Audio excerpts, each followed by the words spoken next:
Good evening, and welcome to the St. Petersburg by Night podcast network. Tonight, we present to you our Werewolf the Apocalypse chronicle, Rage Across Tampa. Welcome to another St. Pete by Night revamped production. The following is rated for mature audiences and may contain graphic themes that will be distressing to some viewers.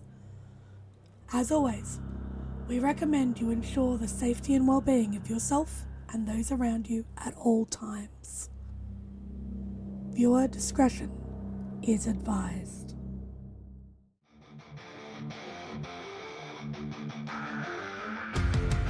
In the heart of night, we rise from shadows, howling at the moon, igniting our battles, cleansing dire of an endless fight, until our final days we will fight. Face band, we stand united as one.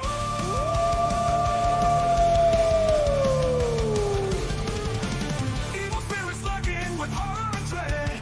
Little light leads us from a grave dead tread. Glory and honor, wisdom in our hand. Together we rise, take our final stand.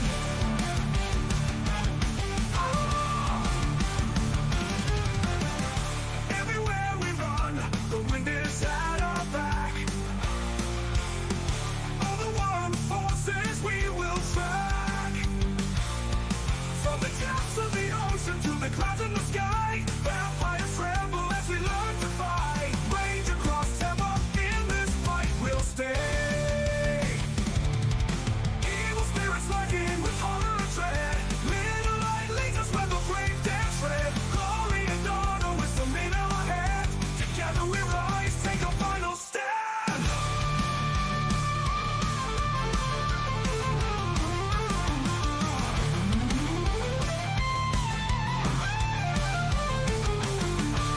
Rage across Tampa, in this fight we'll stay.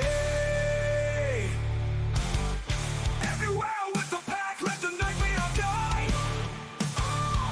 In battles of honor, we shall never hide. Falcon never hide.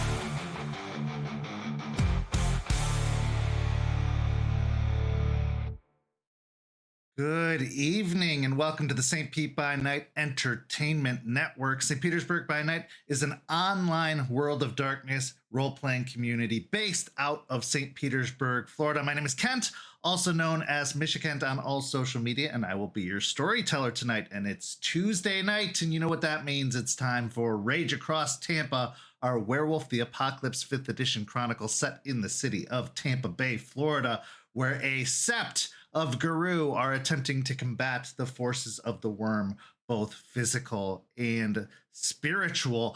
You're here on a very auspicious occasion because it is our 80th episode, and on top of that, it's our 2-year anniversary. Rage Across Tampa has been running for 2 years now, and I can hardly believe it, but it is an amazing, amazing thing that we are so proud about. Go follow St. Pete by Night on all of that social media down below to stay up to date on all of the happenings, not just in Rage Across Tampa, but the Tampaverse at large and our St. Pete by Night community. If you aren't subscribed, you should subscribe, not just here, but on YouTube and all the different platforms, because it really does help us out, and we really do appreciate it. But aside from all the plugs, aside from all that, it takes some pretty incredible players to make this story possible, so let's go ahead and introduce those players now. Players, go ahead and introduce yourselves, if you please. Happy anniversary, everybody. I'm Champagne, girl, woman, person, whatever you want to call me, and I'll be playing Aspen, Weiss, Violadox of the Silverfix. Hi, everybody. Also, happy anniversary. I'm Noree, and I'll be playing Malicious Jester, the Black Fury Galliard. Hey everyone, also big happy 2-year to all you. I am Preston. I play Jace and Dreams-In-Decay Thorne, the Urge of the Bone Gnar. So players, it has been 2 years, and what a ride it's been. We've seen the destruction and death of Bloody Mary.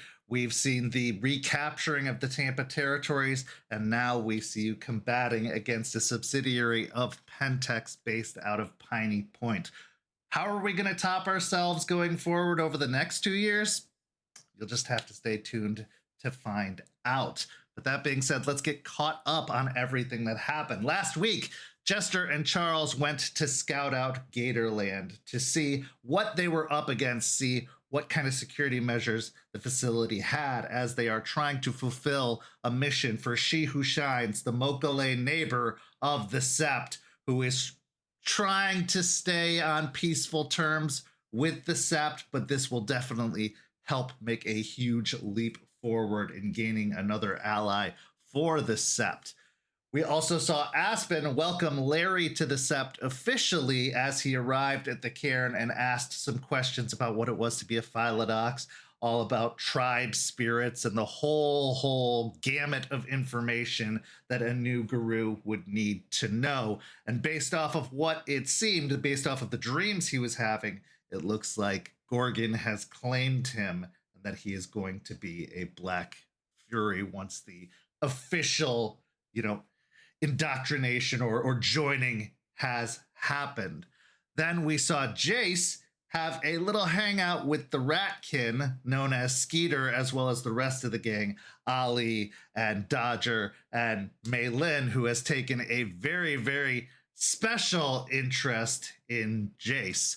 And then in the second half, we saw the pack head to the Tampa Ministries to meet with Alice, the spiritually gifted individual who has been taking up residence there. But what they found was not what they expected, as the Ministries had been the target of a raid of the customs agents who were looking to find illegal immigrants and remove them. And in doing so, not only took many of the volunteers from the facility, but also took Reverend Thomas, who was the spiritual leader of the facility. In exchange, Alice and a group known as the Neighborhood Watch have been fighting back, attempting to find Reverend Thomas and the others, and learning more and more just how deep and dark that well goes. And along the way, happened to help out by destroying a hive, which was not their intention, as they had been tracking down missing persons, but it did work to the Sept and the city's benefit because of their efforts. To get Alice's help in the fight against Piney Point, the fight against the plants, the pack, being the good people they are, volunteered to assist in helping track down Reverend Thomas and the others that were taken, and perhaps to figure out what the deep, dark, evil secret is behind their kidnappings. That being said, let's begin our story tonight. Aspen, you have had a lot on your plate over the past several months, and honestly, the past 2 years, really, if we're being completely honest. And this has stirred up a lot of thoughts, a lot of questions, a lot of need for information.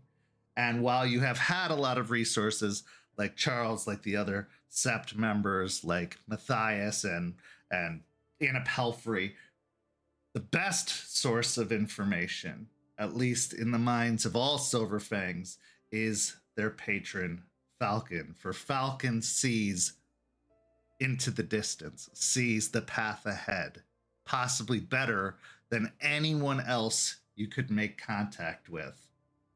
It's been a while since you've had a conversation with Falcon. In fact, in your last meeting, you found out that there were remnants of Grandmother Willow still out there somewhere that had been taken and possibly corrupted by the cult of Fenris, and you had been tasked with destroying it. But because the cult fled the city after the storms, you haven't really gotten any idea as to where they ended up or where the location of this corrupted seed could be. So that has kind of been put on the back burner amidst all of the other things you're having to deal with. And now with the news of what happened at the Michigan mine, with the assault by the Black Spiral Dancer army, it seems this creates so many more questions and a need for guidance. So we find ourselves at the cairn late in the evening, a roaring fire burning in the fire pit. What's going through your mind as you prepare to call upon Falcon? There are so many questions about what happened in Michigan, about what plans Black Spiral dancers have with us, maybe, just in general, and knowing that Xander may have a connection to, or does have a connection to, Bat, it makes it all the more concerning that it could eventually come to our doorstep. So wanting answers, or at least some sort of guidance in what their plans are, or what I can do to stop or quell or keep this at bay with everything else that we're trying to accomplish. And the best person to ask is Falcon. So, how are you going to go about calling upon your patron, bringing them forth to the cairn? She is going to bring out the little falcon statue that she has, that she's had from the last time she summoned him, as well as pulling out some moonstones that she has, making a circle in front of the fire, and calling out to Falcon, looking up to the sky and waiting for some sense that he's around. Okay, give me a charisma and persuasion, or manipulation and persuasion, depending on what your intentions are. Try and beckon them forward. Rage 1. Yeah, I think rage 1. So you might feel a little bit of anxiety in calling your patron forward. It's not enough to raise your rage or roil you up inside, as they are your patron after all, and they still seem to be favoring you. That would be 7 with the crit. Okay, it doesn't take long whatsoever as you call out Falcon, asking them to come forward. Even though you don't have yourself over to the other side in the Umbra, you hear the beating of wings and then the sighing of a tree branch from the nearby perimeter.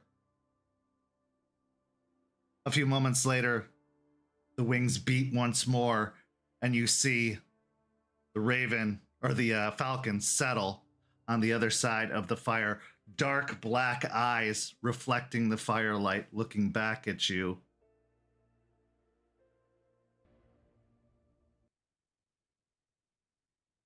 In your head, because the bird doesn't speak,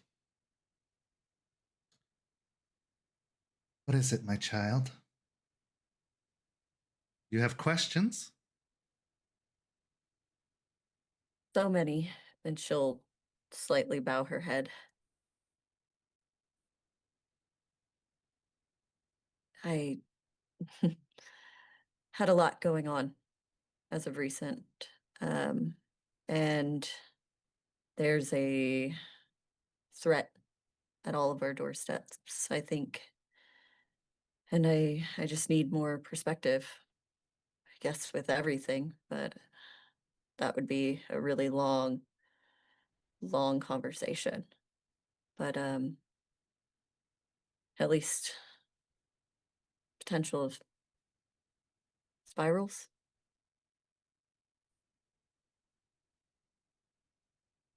You are worried? Kind of comes with the territory, doesn't it?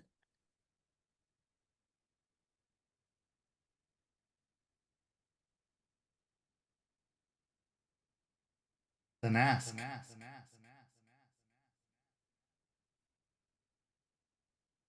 What are they planning? What are the Black Spirals planning? And why are they attacking in such mass?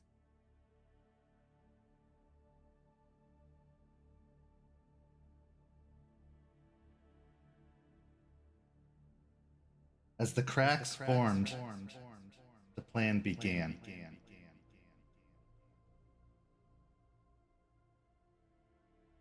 As the mass shattered, An opportunity presented itself.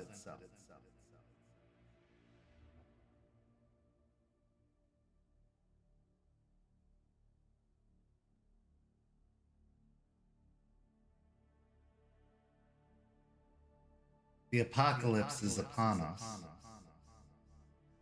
but that isn't new. But this opportunity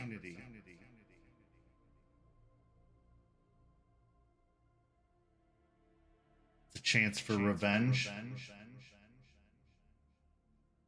a chance for a shift in the wind.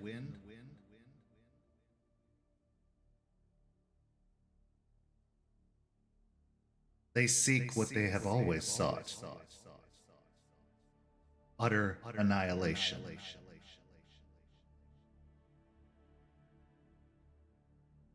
But this time, they are united and organized.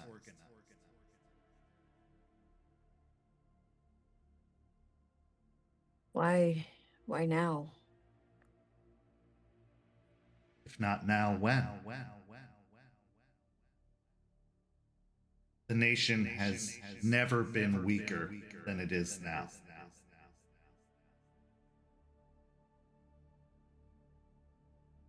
You know this. They know this.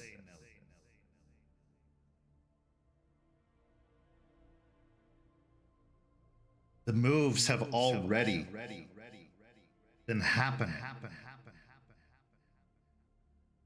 This is just the first time you're seeing it openly and with great force.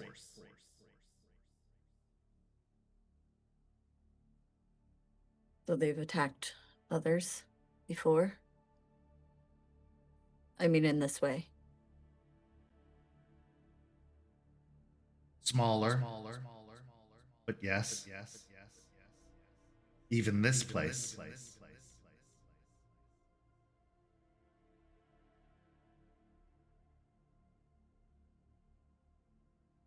Are they finding their way here again?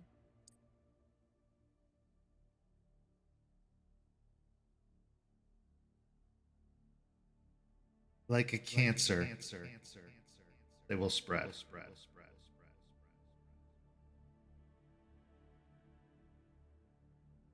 Their eyes aren't focused here directly.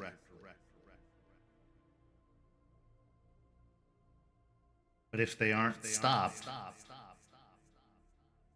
eventually they will reach this place once more.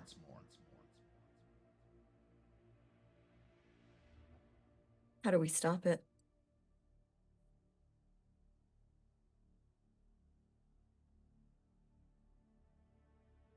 You can never truly stop it. Not entirely. As long as the worm is corrupted, it will continue to devour.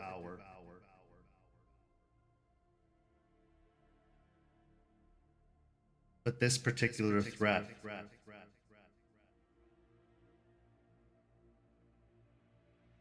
you can't.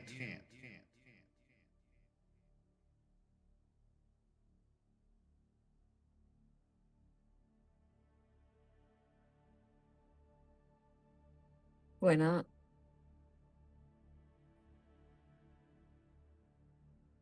You are few and they are many.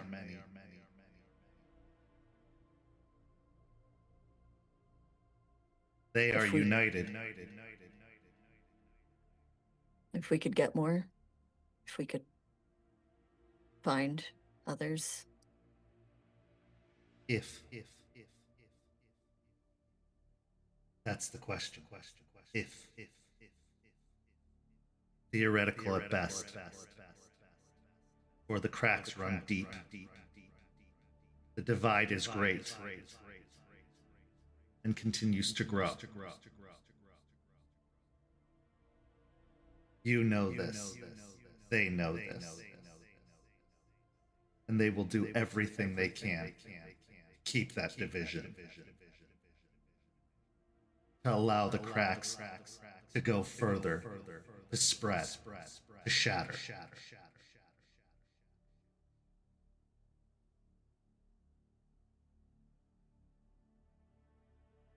What about Xander here? Does that bring more threat?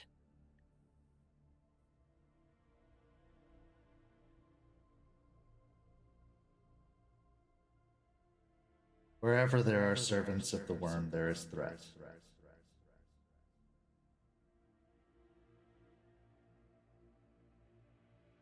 Even if they don't know.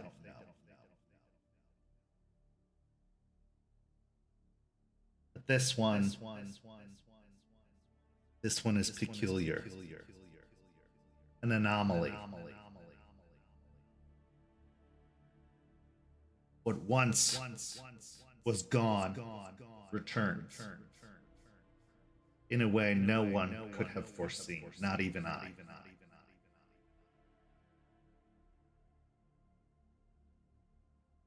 But just as you heard it, just as he heard it, so too did his patron, his maker, his creator. An opportunity. Not yet fully realized or seized, but growing.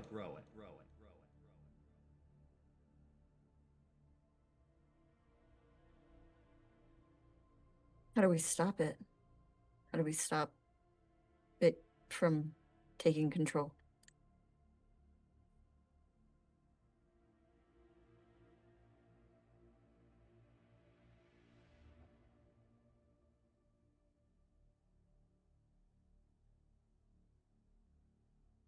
Create an alternative. Something equal, but better.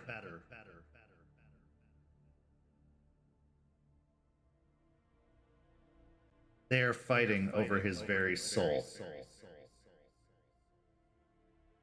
But as of yet, they are unopposed.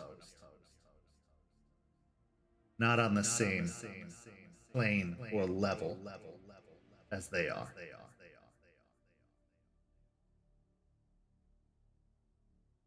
Currently, there is no equal to bat in the minds of the Camazons. But there could be.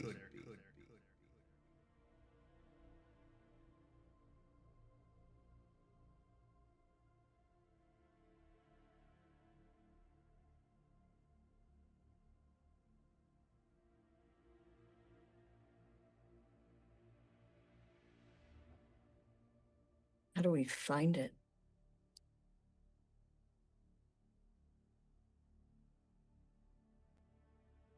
Follow the screens.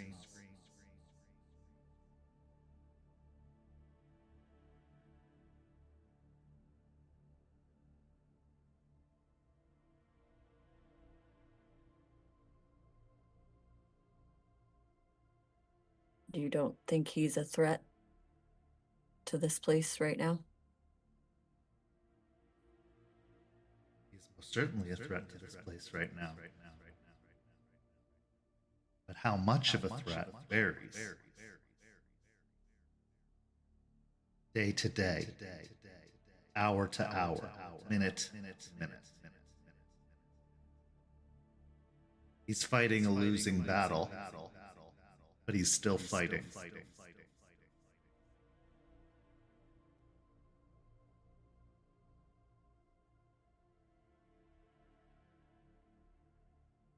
What of the other ones?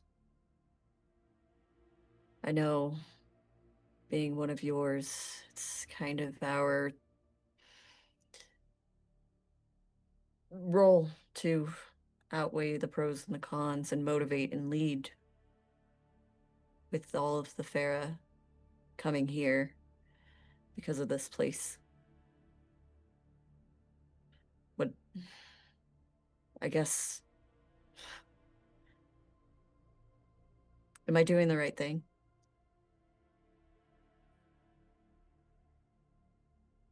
Why should I know?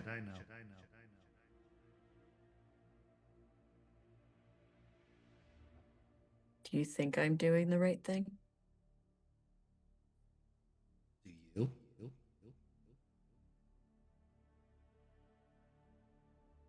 Most of the time, yes. But, you get all of the questions on your plate waiting for answers. It becomes a little difficult to know what the right answer is.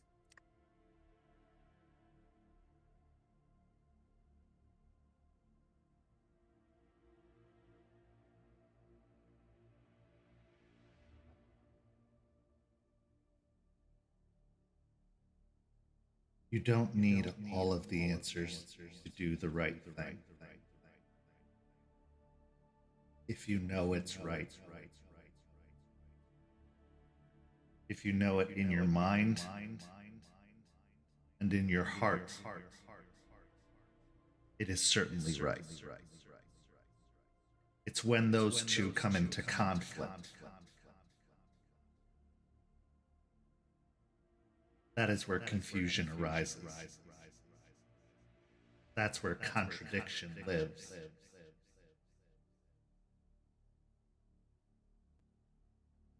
But if you are united in mind and spirit,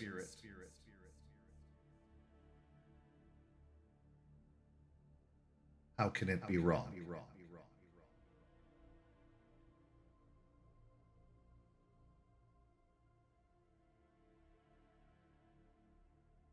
But in the questioning, in asking, you are not united. You doubt yourself and your intentions. You doubt your actions. So I ask again, why should I know? I am not you.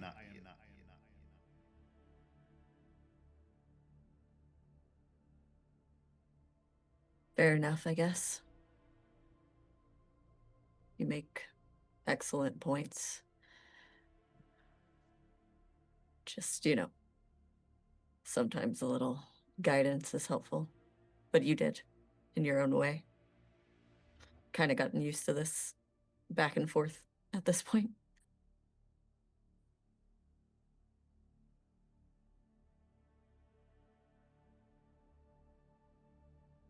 Place myself upon the scale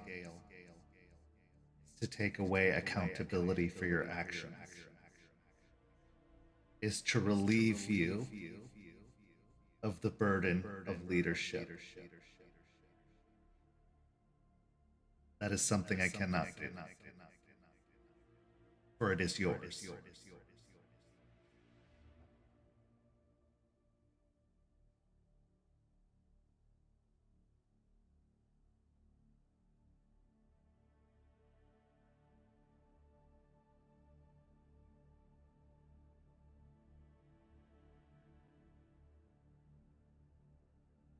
Part of me wants to ask you, what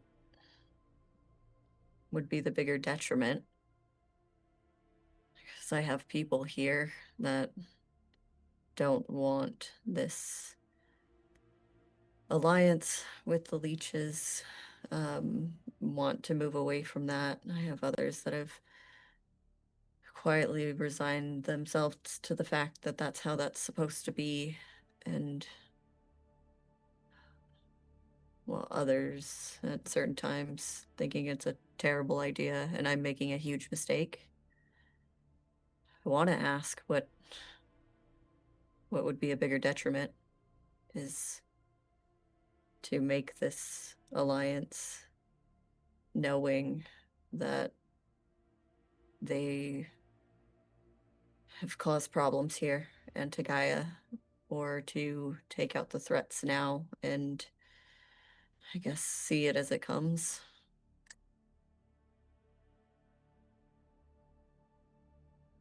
Is this you asking?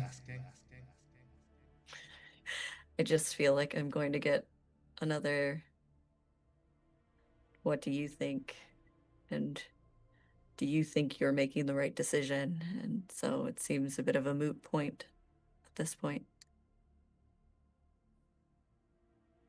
Situations are a parallel. Yours and his. He has not the tools to fight, and therefore he loses. If you were to give up the tools to fight, what does it matter what threats remain?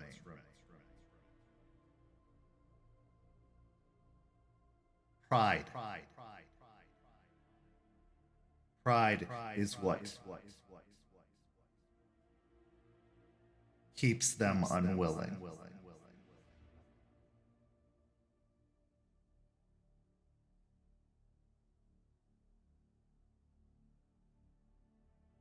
If you don't have the tools to combat the greater threat,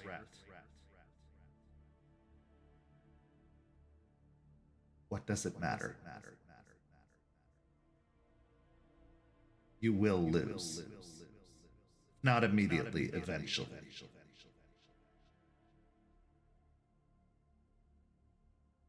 I guess it just sometimes feels like figuring out what the greater threat is difficult, and I don't just mean from my own bias. It's just hard when you don't know what lies in the future and what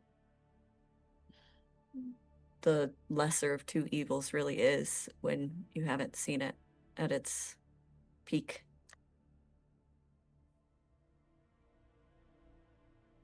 Trust yourself. You know. You can see what lies ahead. Be mindful of the road and the distance, but recognize the immediate. Recognize what's standing in front of you, but be aware of what's all around you, no matter how distant. The spirals, the leeches, the infection, the humans. What sets us apart is our ability to recognize all of it, to bear witness to all of it, to track all of it, but to prioritize.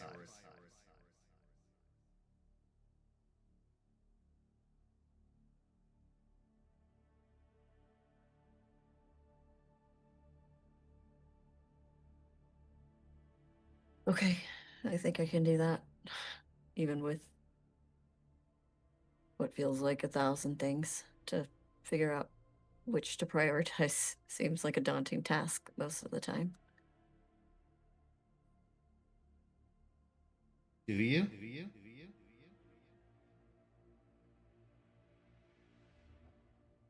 Do I what? You think you can do it? Or do you know you can do it?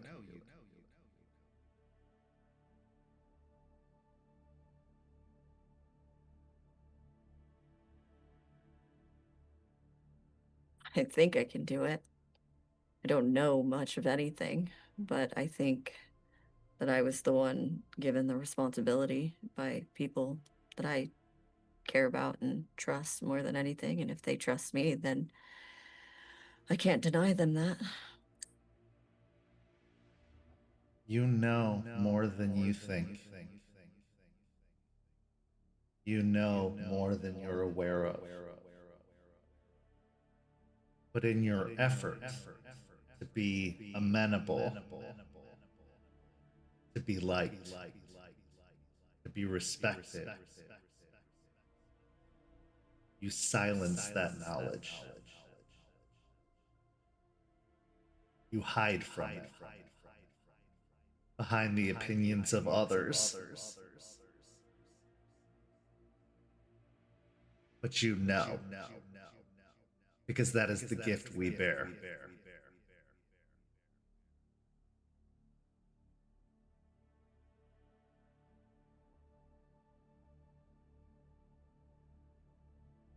Damn it. I hate when you're right and you're always right.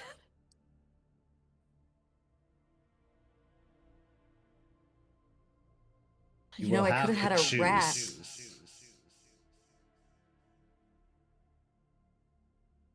We hunt rats.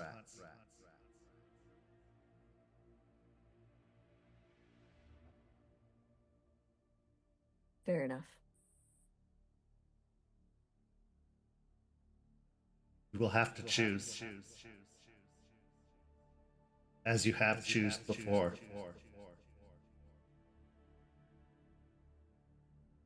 Do you want to be liked, or do you want to lead?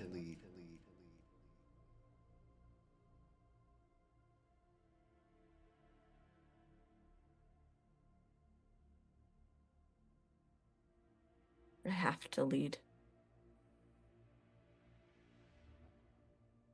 Then make the tough decisions. Choose a path, choose a threat, and don't look back. Don't question, don't doubt. The only way is forward.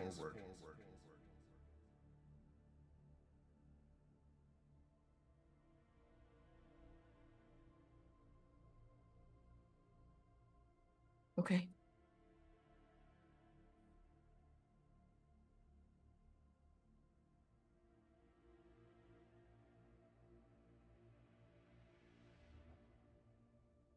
Anything else?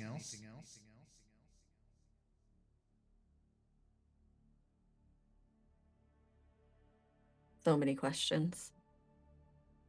But I don't think any that you could really answer for me, unless you want to tell me exactly how I can bring down Piney Point and move on to the next thing. I've already told you. But not in the way you think.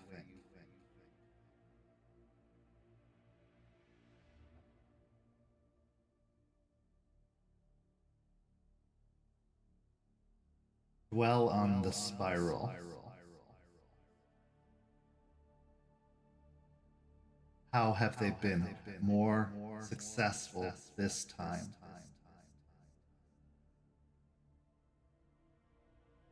That's your answer.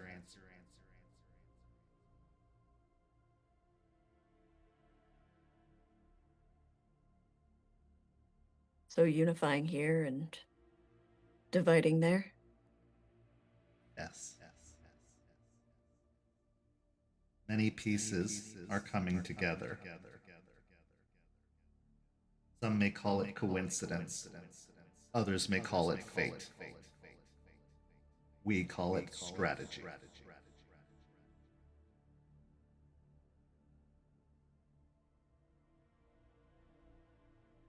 Bring those pieces together. Divide the others. And strike.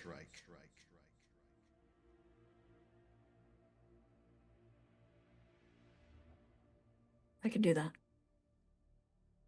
Yes. But will Also, you? I think I can make it happen. Also, I think you should talk to Charles more. I think you guys would get along really well. Extremely well, actually. It's just weird with the whole spirit thing. Charles has been in denial of his fate. Therefore, he refuses to listen. He serves, and he serves well. And he remembers his teachings. But as long as he refuses to look further down the road and acknowledge what's coming, he will stumble blindly in the dark.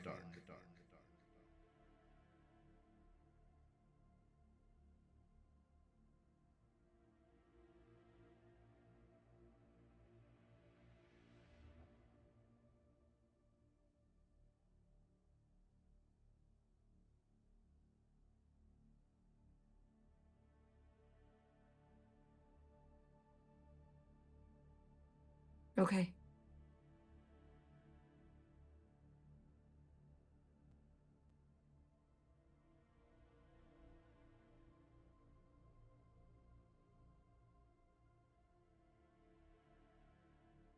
One last thing.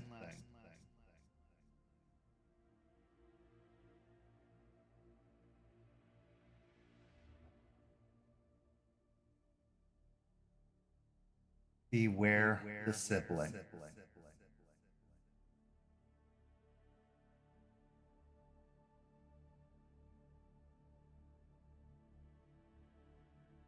What sibling?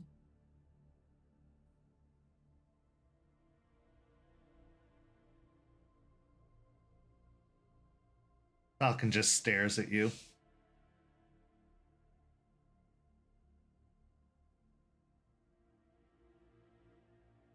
She tries not to roll her eyes while she nods. Okay, I'll beware.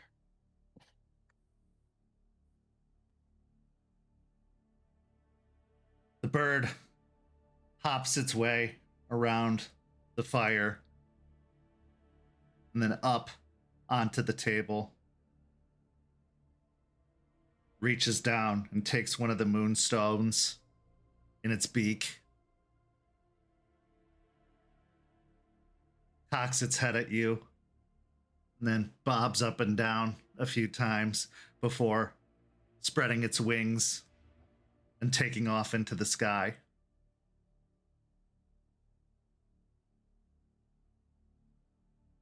What's going through your mind after this conversation with your patron?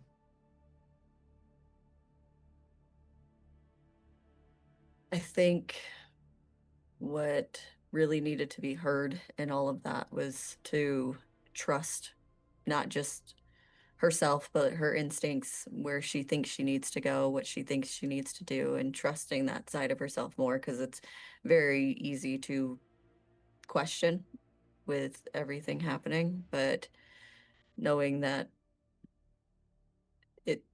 it's okay and it's good to trust that part of yourself and to just move forward, even though it might make some people unhappy. It's not something she's not used to, so it's not like it hasn't happened before. But it just gives her the drive to keep going. And even though the black spirals are now very concerning, to just focus on what the biggest threat is and to move forward from that helps keep her in the mind space of moving forward. And the sibling, which sibling? Whose sibling?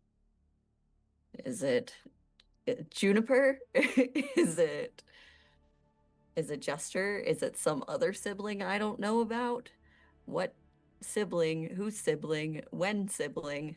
And that's going to bother her for a long while. So in between getting all of the things she needs to get done, it's going to be in the back of her mind for a really long time, because it's a very interesting knowledge that she needs to get.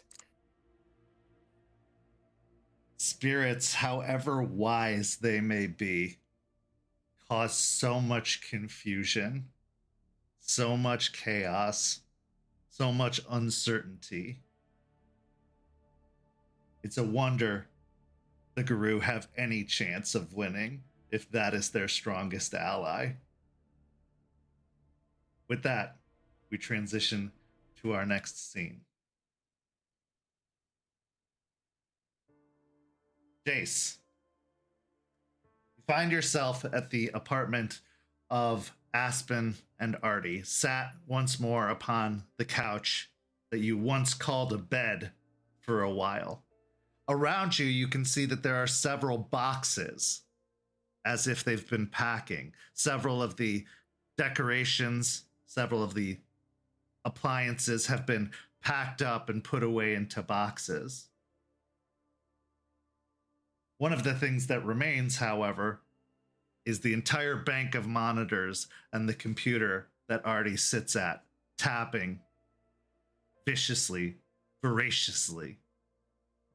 There is a large cylindrical can with the lid or the top popped, and you can see several others empty surrounding it.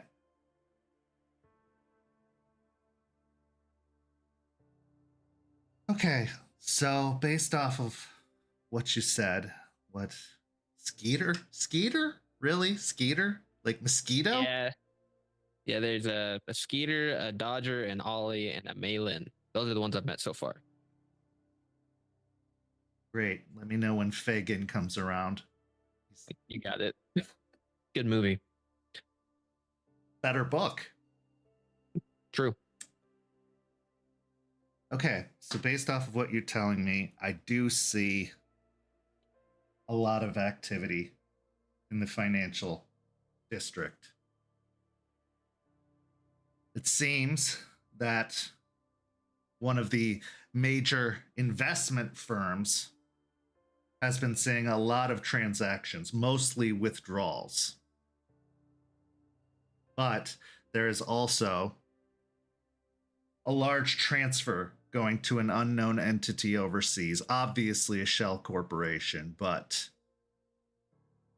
the trail gets lost there. Someone is making financial moves. How this ties in to what's happening, I couldn't begin to say. It could be slave trade. It could be making problems disappear. Could be just seizing an opportunity based off of the state of everything right now, all of the chaos that's happening. Scooping up properties and businesses as they become vacant. Vacant, he says with air quotes. But I can't help but think that the two are connected in some way. Someone is paying someone else for something. And it wouldn't surprise me if it has something to do with the people disappearing. But what I can't figure out is why these people. You mentioned volunteers at the Ministries, and I looked up their information. I looked at the security footage you provided, and it's no better than anything that you've seen on social media lately. Just one of a rash of horrible events, but nothing unusual. It's meeting the MO of everything else I've seen. So,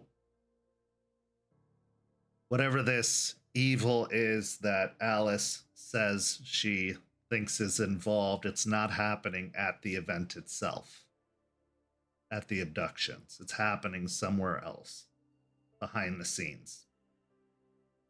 Unsurprisingly. Yeah. They're resourceful, which is awful that they are able to do what they can. When you looked at the footage, did you get an overall heading, like which way they went? Were you able to track them to a certain area? I mean, I did see them take off, but where they headed, it was hard to track them beyond that. I can say that they did head out of the city. They were headed remote.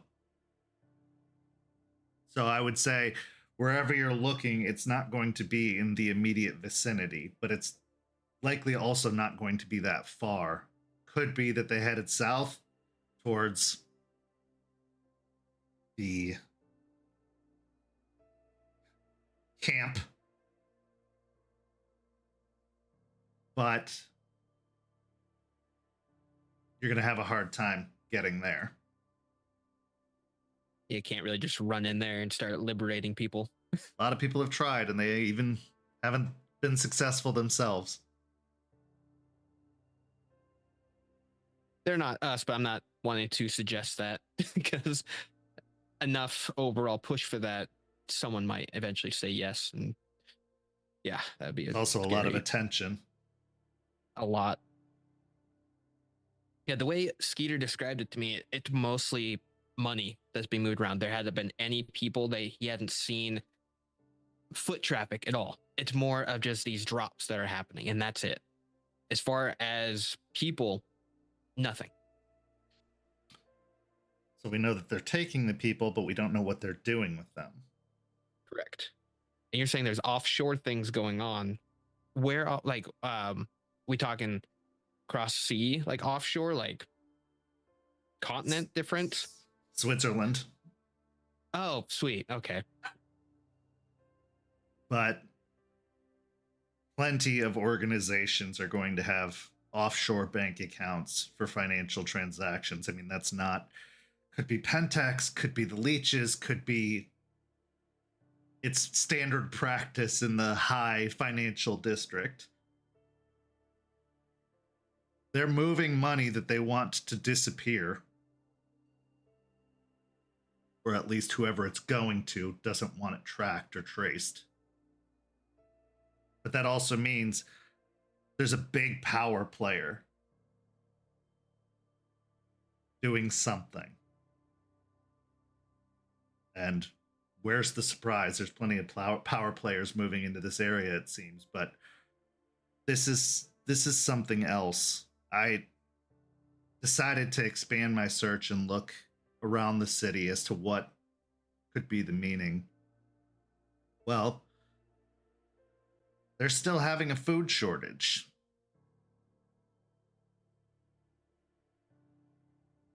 Blood banks are having a hard time getting volunteers. And those that are, the stocks are being tracked very closely.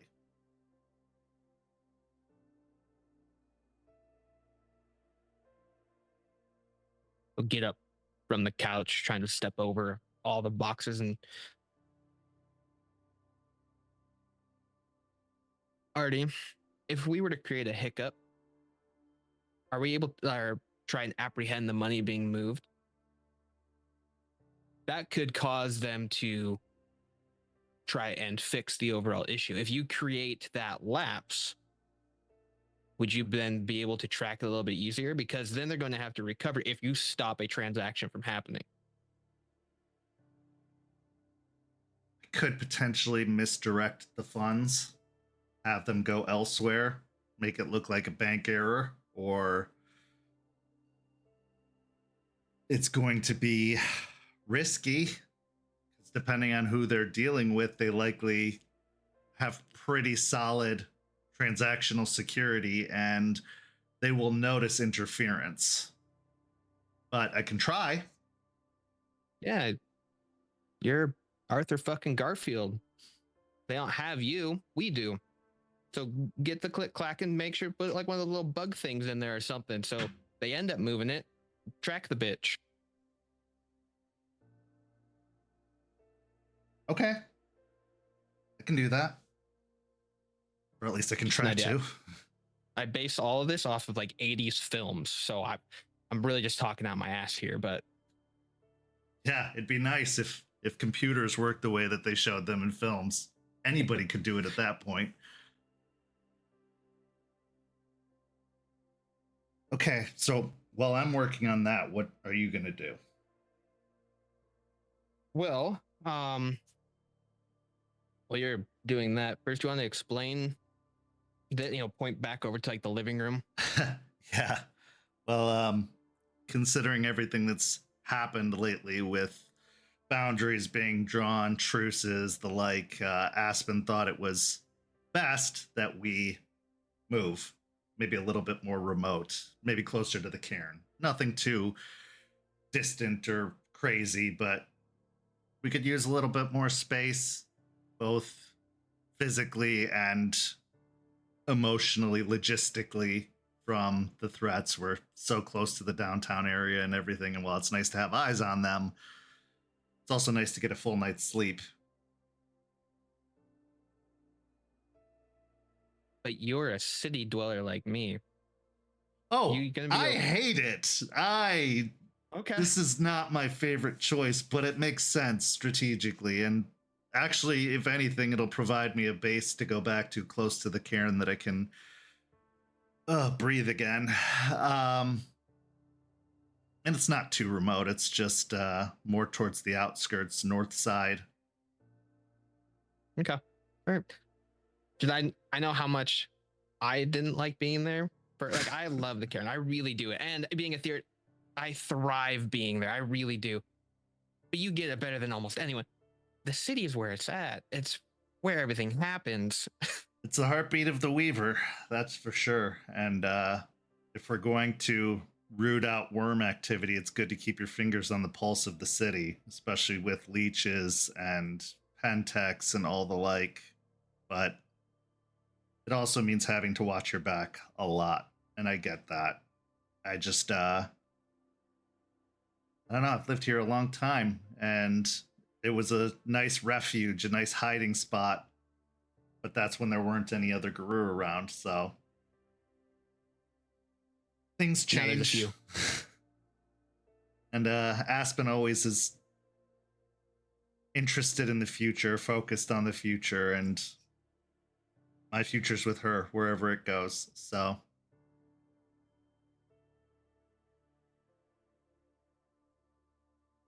Well, I don't really want to argue that, so I am happy for you guys. Weird. I nothing against you. Did not.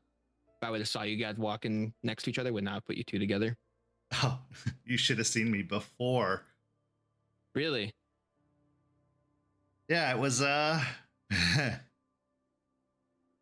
was the most unlikely of pairings, but that's where the most beautiful things are found.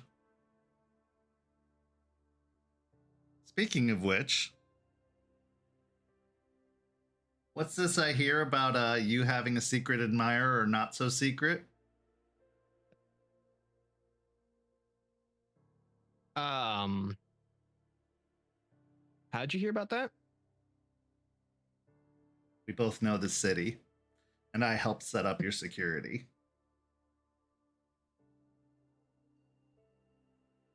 Keeping Tom. Okay.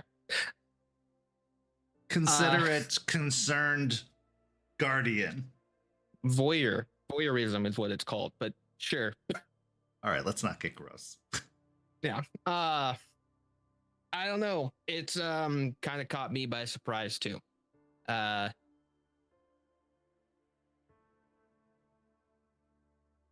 don't know how to feel about it.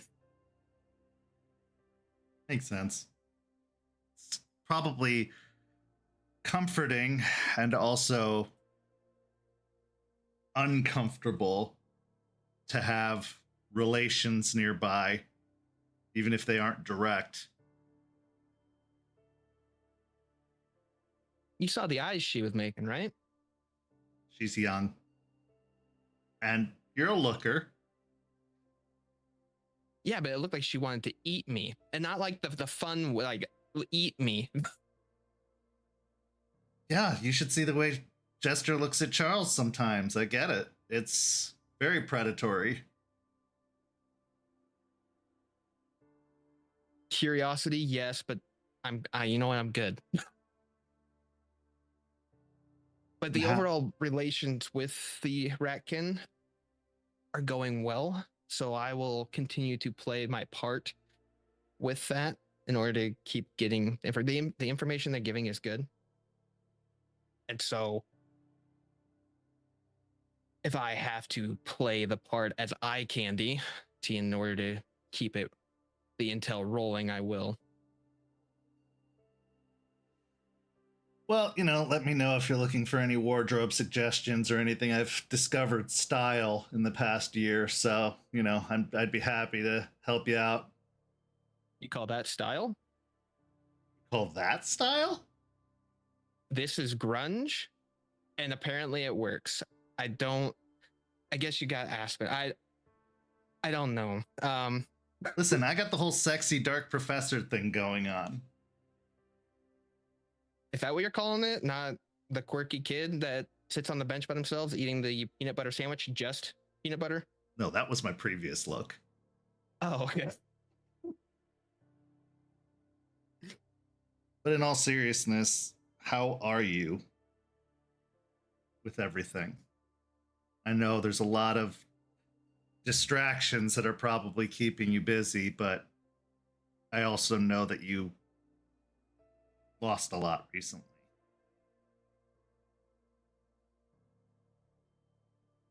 I try not to think about it. That's only going to get you so far. Yeah, but it's working. And being sad isn't fixing anything. Doing something about it is. Trying to make moves, do different things, are able to repay what was done. If I sit there and just sulk and feel bad about what's happening, nothing gets fixed. There's a difference between sulking and mourning. Still sitting. Yeah. That's not a bad thing. Doesn't have to be forever. Doesn't even have to be all the time. But there's a time for action, and then there's everything else. And if you don't tend to the everything else, it just gets bigger and worse. You should see the pups. They have spent most of their lives avoiding everything else to the point that it's like they're carrying the heaviest, biggest backpack on their backs. And it's been weighing them down.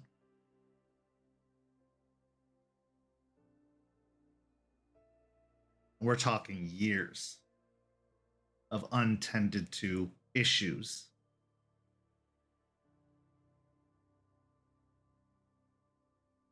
It's going to affect what you do, whether you mean it to or not.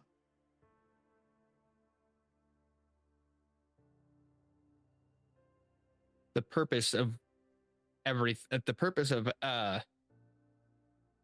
how you utilize a feeling can dictate on the overall actions that are portrayed through it.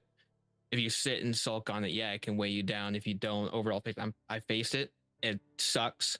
Doing nothing isn't going to fix it. Putting it towards something, I'm seeing it as a way to remedy the actions that were taken, because the way I see it, I sat here and they died. It's not what happened.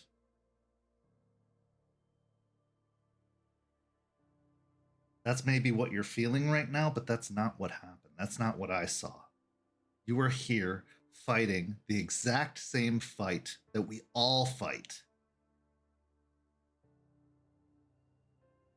You just happened to be in the right place at the right time, where they were in the wrong place.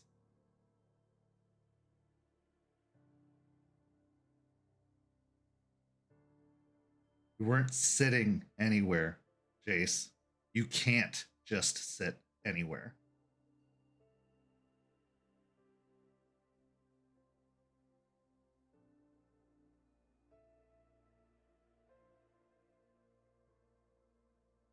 What are you suggesting, Artie? That I sit and talk about my feelings? If you want to, I'm always here for that, but I think what you need to do is what your moon dictates you do.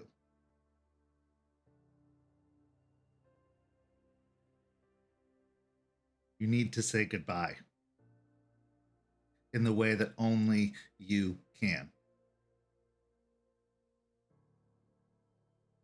Because whether you like it or not, it happened. And the only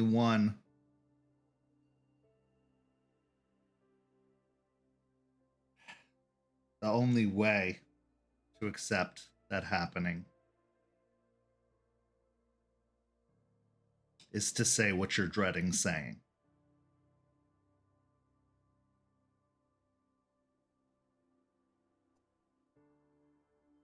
It's a common issue. Hell, I probably am carrying around plenty of brother baggage myself. So, I'm giving you advice I should probably take. That's usually how these things go. Yeah. That's why therapists need therapy. But if it was one of them, it would be a lot easier. yeah. But everyone everyone that I knew is gone. I know. So my past has basically been wiped. I have memories. I have no one else to share them with that can recollect the things that happened to share in that moment. It's gone.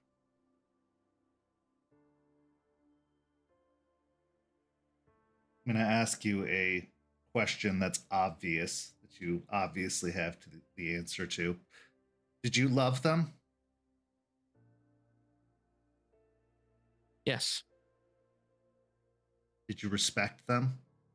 absolutely. Did they do great things? All the time.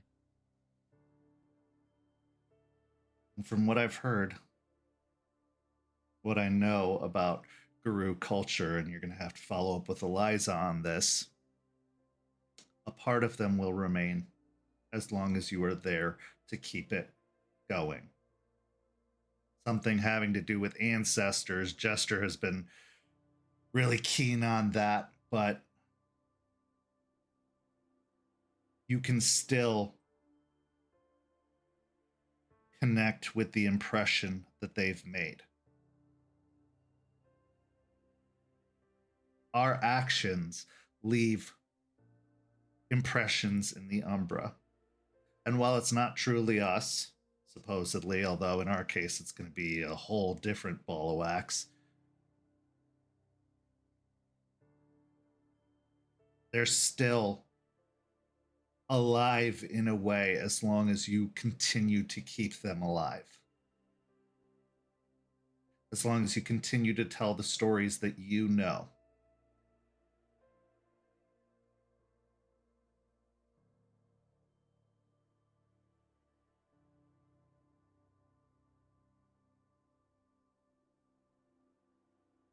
I don't think I'm ready to say that goodbye, though.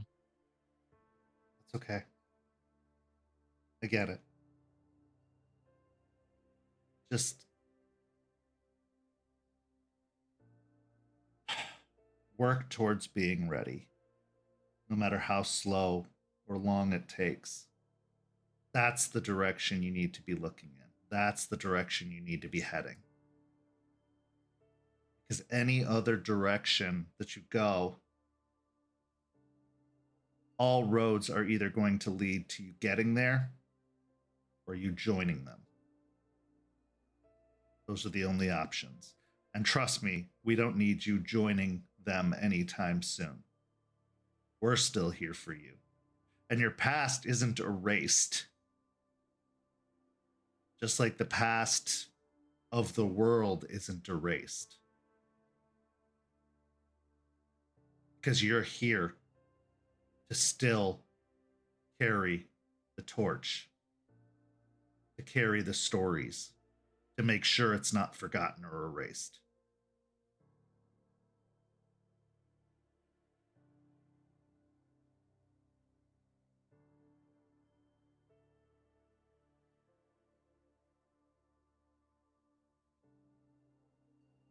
I told you how annoying Ragabashes are.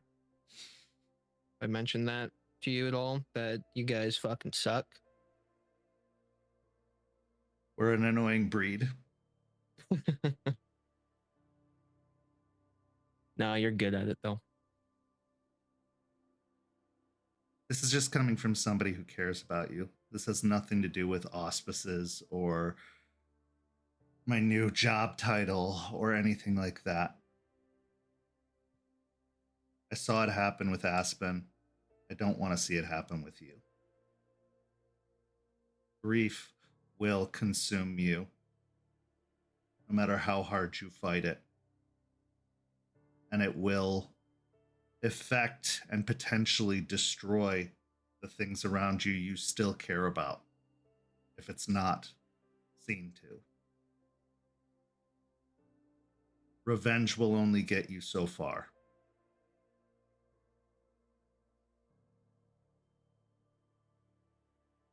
Revenge sounds pretty good, though. I'm not saying you won't get it. I'm not saying you shouldn't get it. I'm just saying, don't make that your only focus. It's not going to bring them back. It's not going to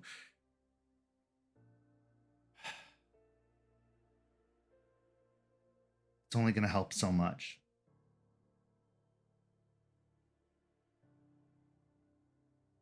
They wouldn't want you destroying yourself just to honor them. There are so many other ways you can do it as well.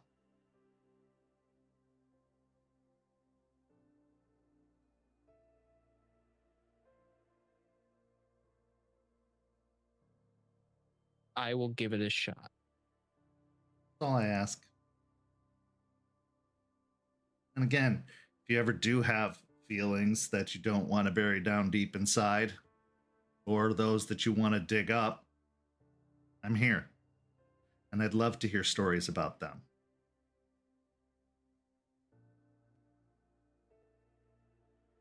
There are some pretty good ones. They're no less good now than they were then. If anything, they're more.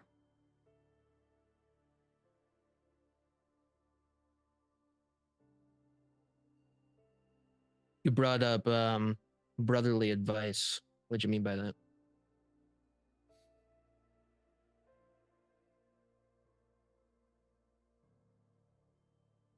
I lost my brother in my first change. I didn't kill him, but in a way I did. I scared him bad enough that it led to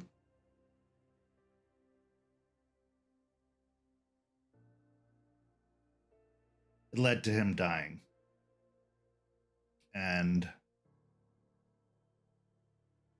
you have to understand that he, like you, and your situation, was all I had, or at least all I thought I had. And for a long time, it felt that way until I met this pack, until other guru came to town. And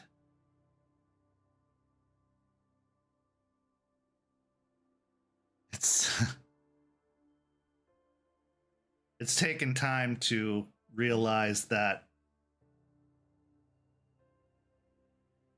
while he was the best thing in my life, it was during that time, and it's okay to have other best things.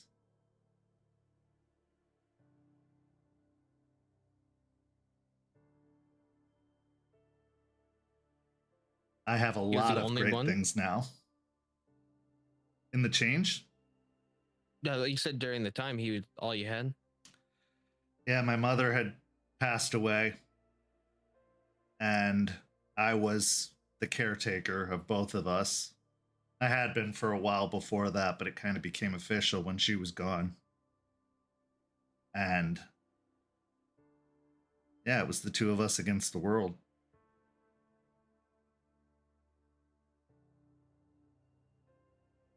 There's no dad? No father? No. I never knew my dad.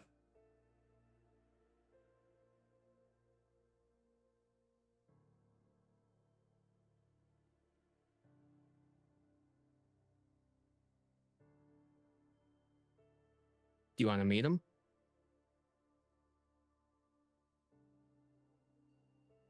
What do you mean? Like one day ever? Yeah.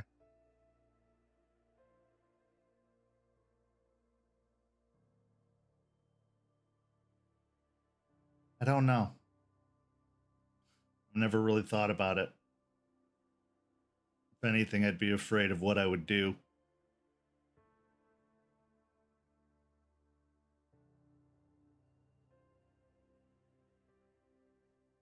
I can understand that feeling.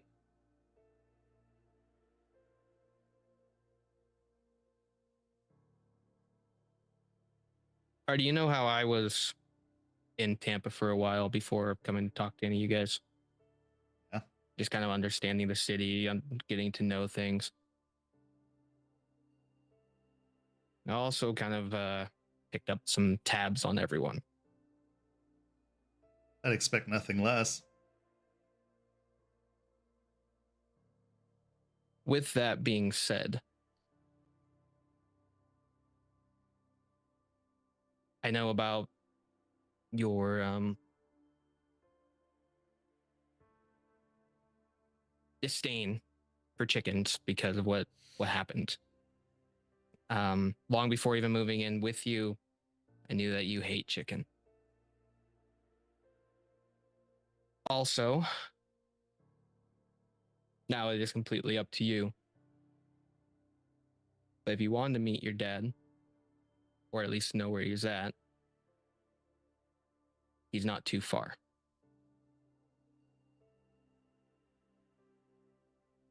Artie stops, and you can hear his breath is like he's not even breathing for a moment.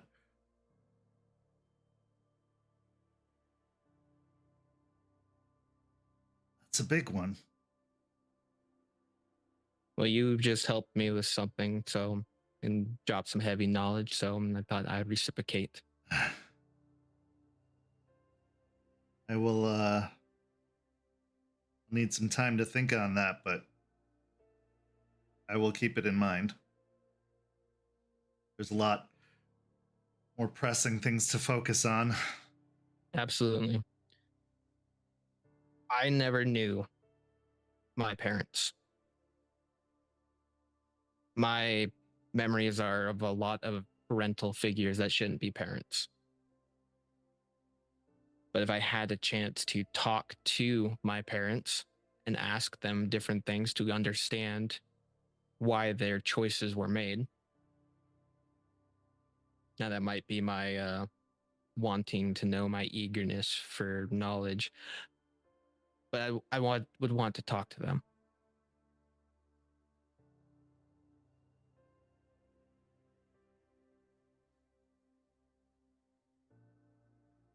Take it from a fellow kid with strange parent things. Your parents are the one that raise you and teach you, not the ones who gave you DNA. My mom was Absolutely. amazing, and there will be never anyone like her for me. She taught me sacrifice. She taught me survival. She taught me perseverance through very, very difficult situations. No absentee dad is going to replace that. And while I sure would love to know why, at the same time, it doesn't matter. It happened.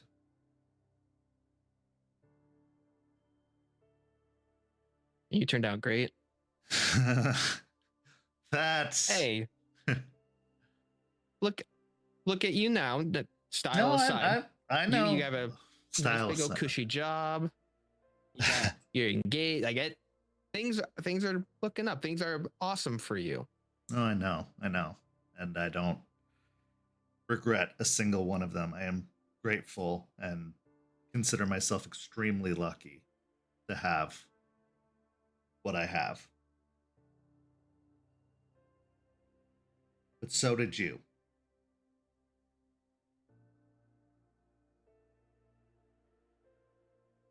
Style aside. Grunge was like 1999. I know you weren't born yet, but It worked really well in Ohio. Everyone pretty much in Columbus dresses similar, except they always did the flannel thing. I can't do flannel, so no. you said the keyword Ohio. So, yeah. Grunge So much describes it, right? Hate for Ohio.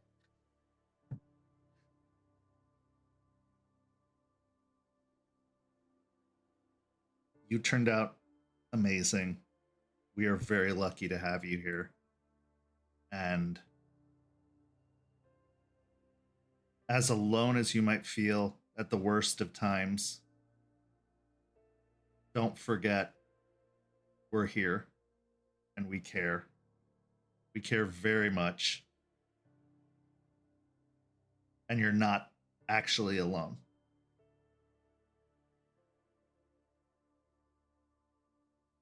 I'm aware you guys keep reminding me, like showing up to the bar when I'm trying to leave, coming out on evenings with me to summon spirits and chat with me in their disgusting apartment with boxes everywhere.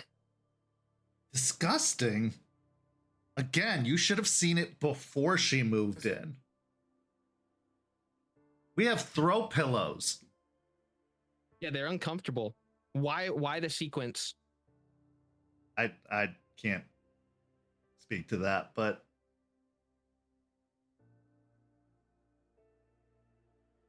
thrift stores. I don't know if that's where we got them. Okay, explain that to me. She's a goddamn lawyer. Why the thrift stores? Shouldn't you begin like Louis Vuitton, Gucci, and all that kind of fun stuff? She's not that kind of lawyer. Environmental law doesn't pay well. But Aspen is one of the most grounded people I've ever met. She's humble. She's honest. Yeah, she's humble. Yeah, I've not heard the conversations her and I have had. Oh, I'm Humble. sure. But she is.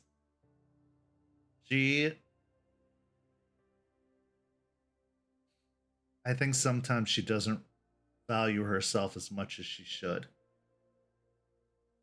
And that's why I make the extra effort to value her for her. Because you're right. She could go above and beyond and go all out and go full Silver Fang like Charles. Maybe not that far. But it's an act. It's a costume. It's a shield. Aspen can stay modest and live the way she does because she has what she really needs. Someone to love her and care about her and accept her unconditionally. Someone who doesn't expect her to be anything else than what she is. First, that was Aiden. And lucky enough, it gets to be me.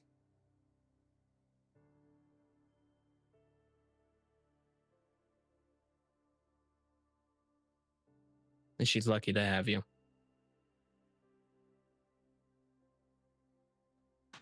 I'm the lucky one. Good. You keep saying that, especially when she's around. So, brownie points. I say it even when she isn't around. You should have seen me before. It was just... At the time, I didn't see how ridiculous it was, but...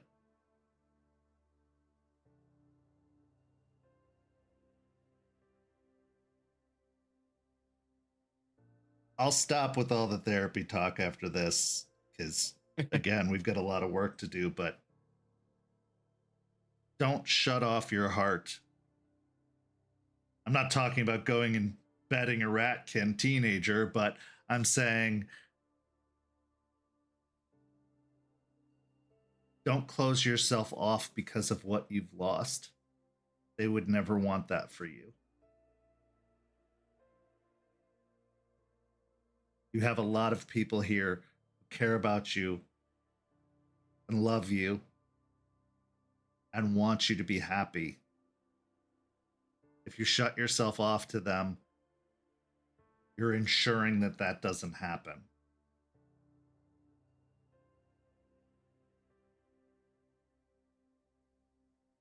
And who knows?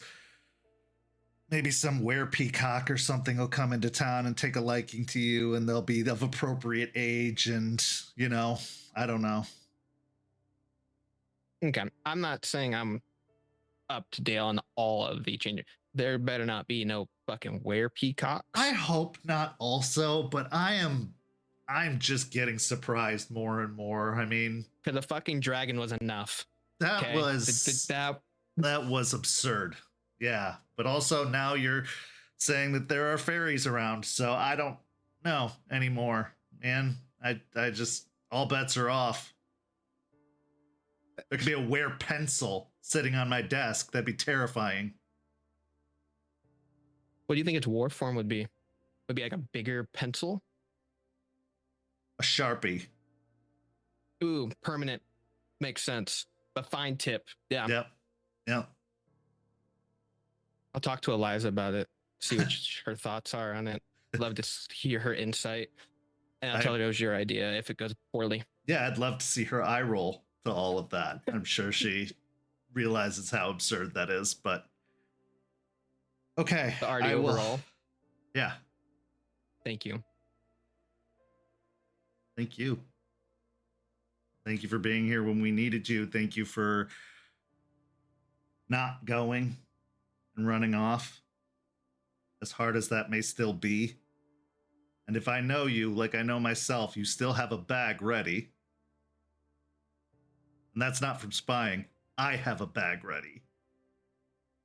It's just habit. But don't use it. I do have a bag. Every day I walk past it and I think about grabbing it. But because of you guys, I don't.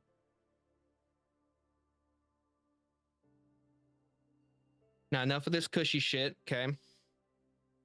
You do your weird things. Is there anything you need me to do? You need to track down anything? What do you need me to look into? I have a couple of potential priority targets that they haven't hit yet. And before they get too slippery, maybe it'd be good to get eyes on them and see if there's anything to watch out for, because if they're going to strike again, it's likely to be one of these targets. Are they within an area that we're not allowed to go? Unfortunately, some of them are, but not all of them. The less fortunate tend to have to be more towards the outskirts, not directly downtown.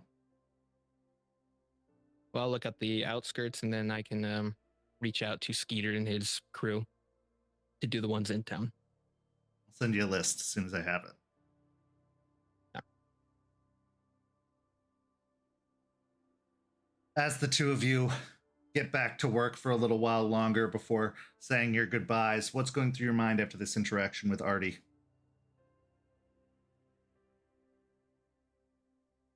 That's still that pit that sits down there where he's just pissed about what happened. That fire that just keeps getting bigger and bigger. Artie has a way of talking and dousing that flame a little bit. It's still there. It's just not raging as much as it was. His understanding of what he's going through, what a lot of the pack has, understanding what he's going through is helping. He's been also holding that his father is nearby for a while, and that felt pretty good to let him know. But he's not sure if he opened a can of worms with that or not. But he's also there for the ride for it, just to kind of see how it goes. And with that, we transition to our next scene. Jester, after your little adventure to Gatorland, you found that the task ahead of liberating the gators, as you were given by She Who Shines, is a little bit more complicated, as Gatorland is home to over 2,000 gators. And there are, at best, 8 of you. And being Guru, animals don't tend to be too comfortable around you to begin with. Now add several 100-pound gators with large, sharp teeth and a vicious disposition. It's going to make this task a little bit more complicated. But one of the details you picked up were a particular pod of gators that seemed to be very aware aware of you, aware of the surroundings, much more intelligent than most of the residents of Gatorland.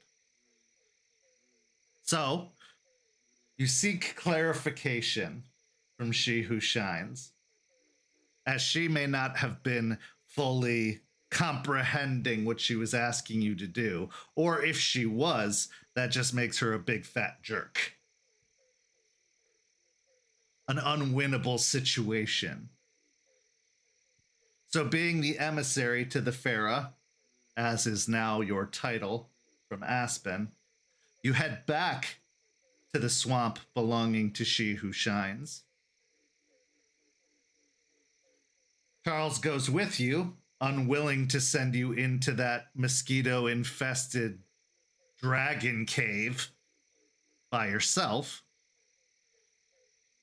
But as the two of you arrive, you find that you are greeted by the same pair of gators that greeted you the first time. Roll me a wits and investigation as you see these gators. What's my rage at?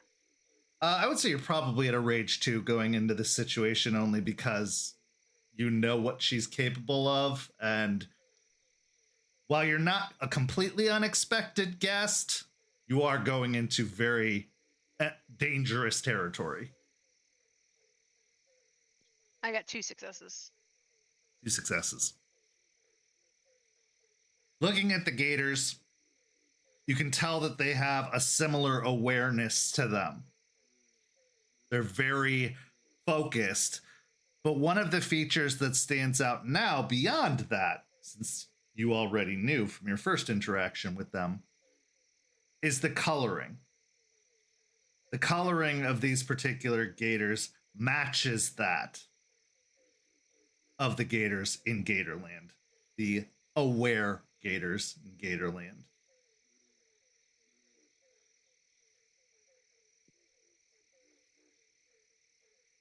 As you were greeted by them, they begin leading you on the path, but this time the shorter path, the more direct path, the non-scenic route, as it were, although all of it can be considered scenic if you're a fan of swamps. And eventually, you find yourself approaching the meeting place with She Who Shines, who sits upon a picnic table that she has clearly taken from the park itself and moved deeper into the swamp. She has what looks to be a deer laid out on the table that she is slowly butchering as she sends pieces of the meat off into the waters, and you can hear a snapping as other gators help themselves to the offerings. As you approach, you can see that she has blood almost all the way up to her elbows, but the rest of her is put together in a similar fashion as before. Her head shaved, except for the single stalk of hair, which is braided into a ponytail. The same tattoos going up her arms in a very scaled fashion. As you approach, she looks to you. Back already? Yes. A couple of things I wanted to talk to you about and ask you.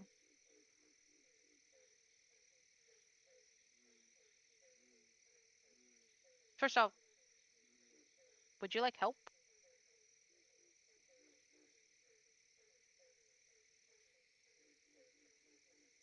I'm all right, thank you. Okay. It's a bonding process. Is that why they're so different than others? One of the reasons.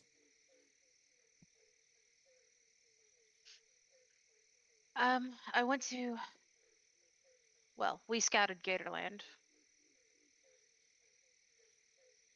Saw definitely a group quite like yours here. And so I was wondering if those were the ones in particular you wanted liberated. She focuses her eyes on you and she stares, and her stare has such an intensity that it almost bores through you. Give me a composure and resolve.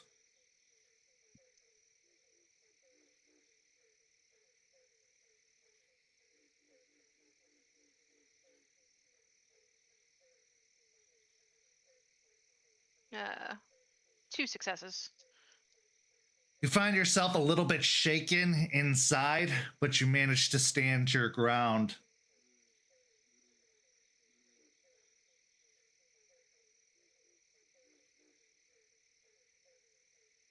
Yes. Those are the ones. Honestly, that's kind of a relief to hear since there are about 2,000 gators and crocodiles in Gatorland, and trying to free them all would be an epic task. Task the mighty Guru are incapable of. Who'd have thought such a thing existed?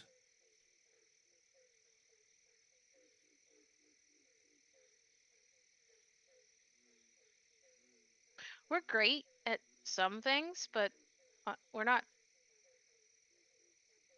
that great. Yes, I suppose there isn't enough genocide involved for your kind to be great at it. But Well, I really wouldn't want to lead towards genocide. Thanks.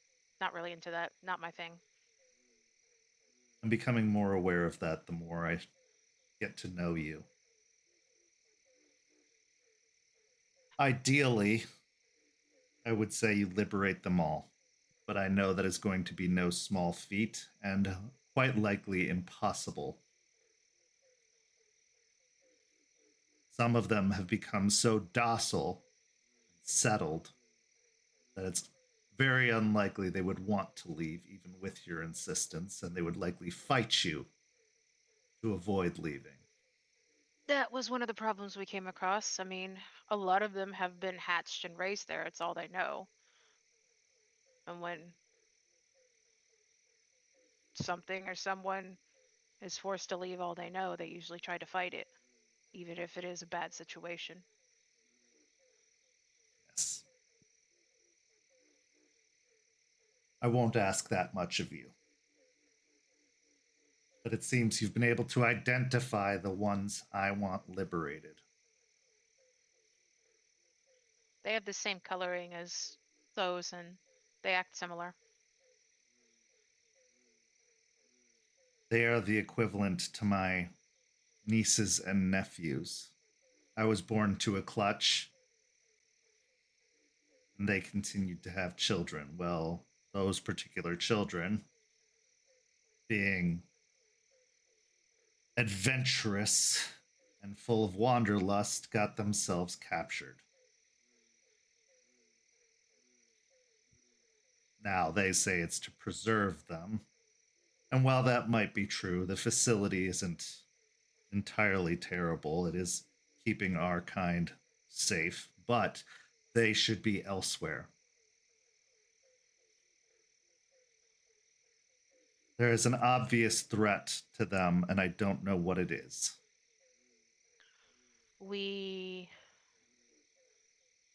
While we were there, we saw a ghoul. So there might be leech involvement. Somehow. All the more reason to get them out as soon as possible. The leeches aren't beyond feeding upon the wildlife, especially when desperate.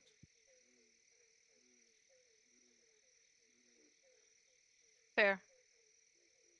I've heard some prefer it. Disgusting. Yeah. Yeah. I would say like we do it occasionally too, but then again, we're not leeches, so We do it the way nature intended. She says as she cuts off another large chunk of meat and tosses it over her shoulder to the two gators that brought you here who are waiting with mouths open. I'll just hold the sarcastic, yep, that's exactly how nature intended to myself. Just keep that in the back of my head. We plan on moving very soon, within the next few days. Good. Do you want them brought here? Yes. Cool. That I can do. I've helped arrange for some transportation to transport them from Gatorland. Good.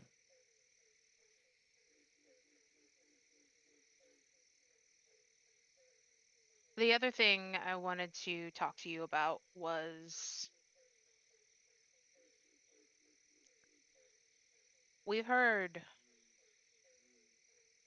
talk of possible black spiral dancers here.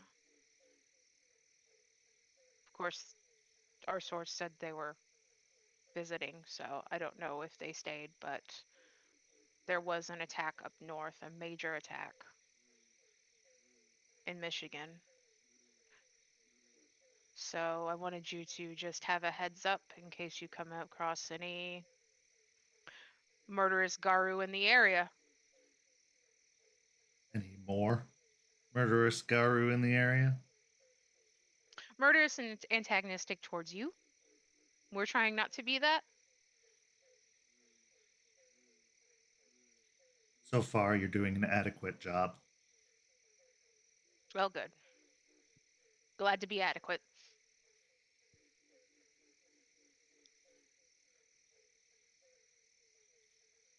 I appreciate the precaution, and I will keep my wits about me. Have you seen any other plant issues crop up? Not in the swamp here. Okay, good. We're gathering some resources that we have found will permanently remove them. Good.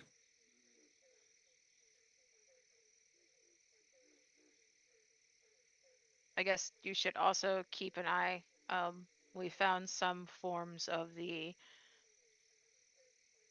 creatures that those infected become seem to have some ability to be able to travel underground.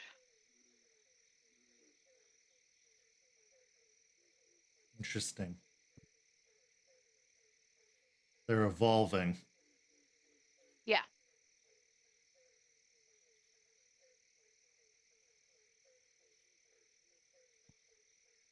All the more reason to settle the affair as soon as possible. Yes. It'll be a few days. I will contact you when we're done to arrange to meet. Good. If any of the others wish to escape with you, They can come. bring them here. I will.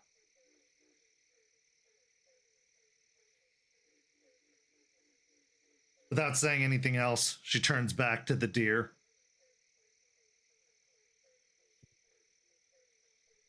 Turn.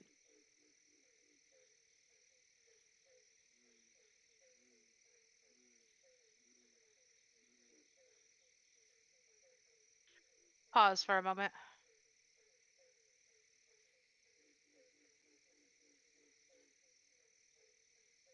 Thanks for giving us a chance. I don't have your memories per se. Definitely not all of them like you do. I've had an experience where I've felt memories of past Garu, but to experience what I have learned has happened sounds terrible. And I know it's hard to trust.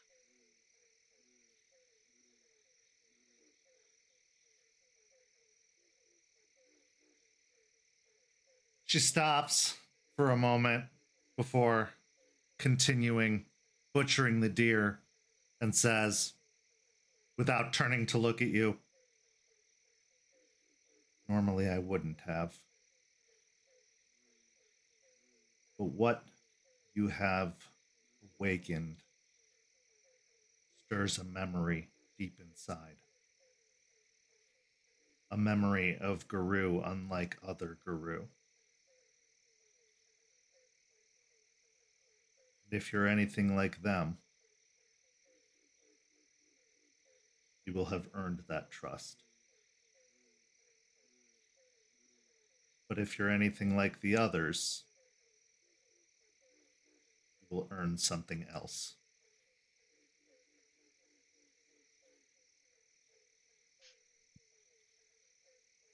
Going to try to earn your trust. I won't be as naive as my predecessors.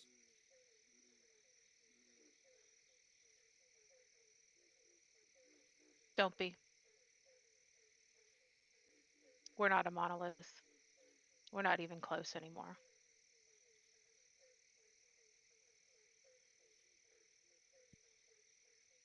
She doesn't say anything, but you could see she nods a little bit. All right, I'm gonna head off. Got a little more planning to do. She raises a bloody hand up in farewell as you and Charles head back down the path you took to get here. I like her.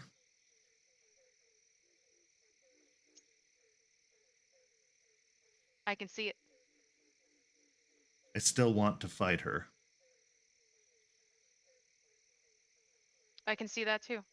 I can relate. I mean, I try to fight every Arun I come across, right?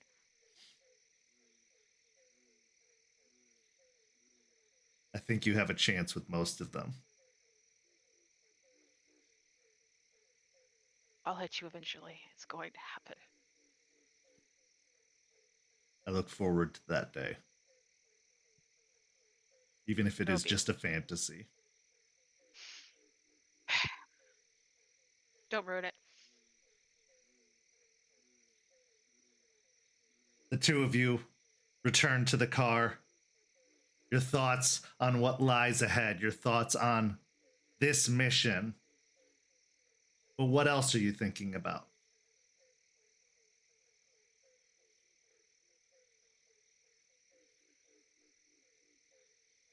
I hope that if we do gain her trust,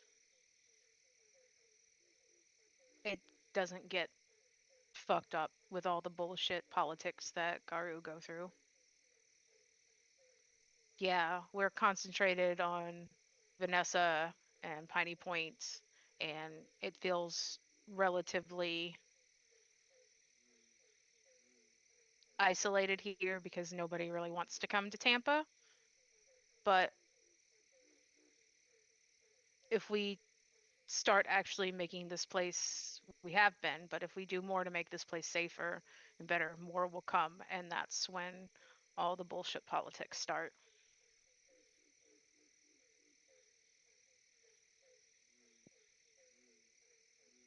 It's difficult to be the anomaly to the norm. The Croatan knew this very, very well. And that's why there are no more. Will Tampa fall to a similar fate? The anomaly consumed by the normal? Or will they create a new normal? With that, we go to break. We'll be back in just a few minutes with the assault on Gatorland. See you shortly. St. Petersburg by Night is brought to you through collaborations with our partnered vendors, Chromatic Creations US, Panchi Artista, Ember Fox Dice, Devlin the Bard, Champs Tramps, and Howlin' Hop Tea. Links to our partnered vendors, as well as our Twitch and YouTube channels, can be found on our website, stpetebynight.com. You can follow St. Pete by Night on all socials with the hashtag St. Pete by Night. If you wish to support our program, you can do so at ko-fi.com/St. Pete by Night to help keep the stories rolling. Welcome back. As we return in the second half, we find ourselves at the renowned theme park known as Gatorland.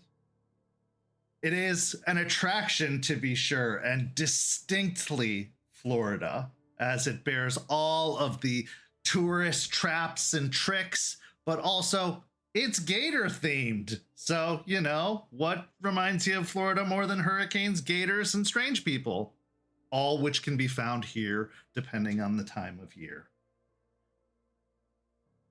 Now you've parked a distance away from the facility.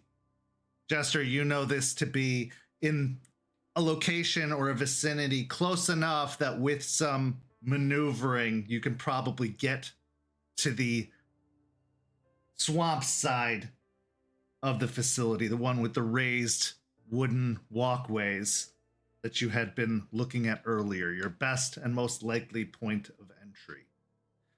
Something that you've observed from the facility, scouting it out before, is that you can see that there is a vehicle, or at least a couple of vehicles present. Nighttime security. Now, this isn't unusual, as it is a theme park. It is a large, renowned location, and it is likely that people would do something foolish, so they have to hire 24-hour security to make sure that doesn't happen. This could present a complication. Now, you've considered all of the other possibilities. You have Artie on standby to cut the security cameras, but the security guards could be an issue. So as all of you stand near the vehicle, the scene is yours. I hope you guys brought clothes that you might want to throw away afterwards. We're probably going to be going through swamp. You bring this up now. I mean, yeah. It seemed obvious since we were going to a place full of gators.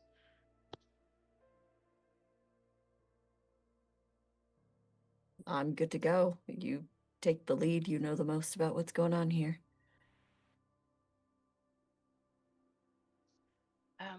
There's an area that we're going to move around to that seems to have the least security, but there looks like there might be security guards here, which could be a problem.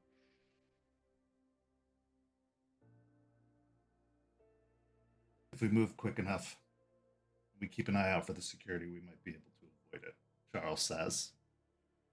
But if we do encounter security guards, the best thing to do is to dismantle them, knock them unconscious. I could put them to sleep. Even better. Less fun, but better. Is it just the physical action that's fun? Because I don't think they'd be a challenge for you.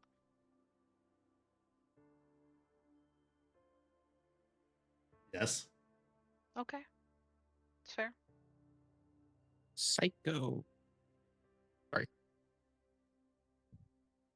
If we absolutely needed to, I could preoccupy them, but that kind of takes away discretion in that sense.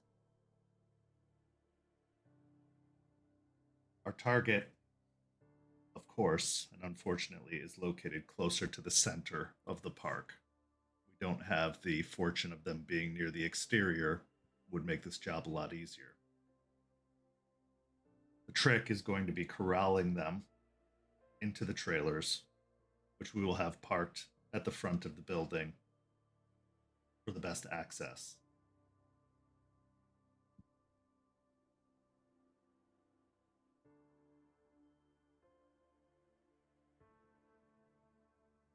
She who shines says she believes something may be afoot here.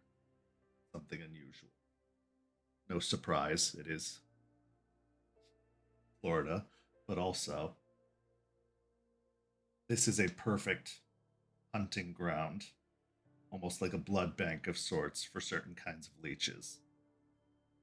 So be aware that we may be walking into someone's territory. It wasn't marked on the map. It's not part of the treaty agreement. But it wouldn't surprise me. So just keep your wits about you and keep your eyes on the ground.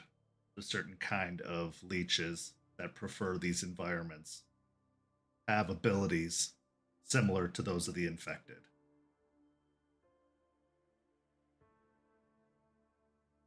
Have you guys looked in the Umbra here yet? No. No. I'm gonna pop that real quick. Burn a will.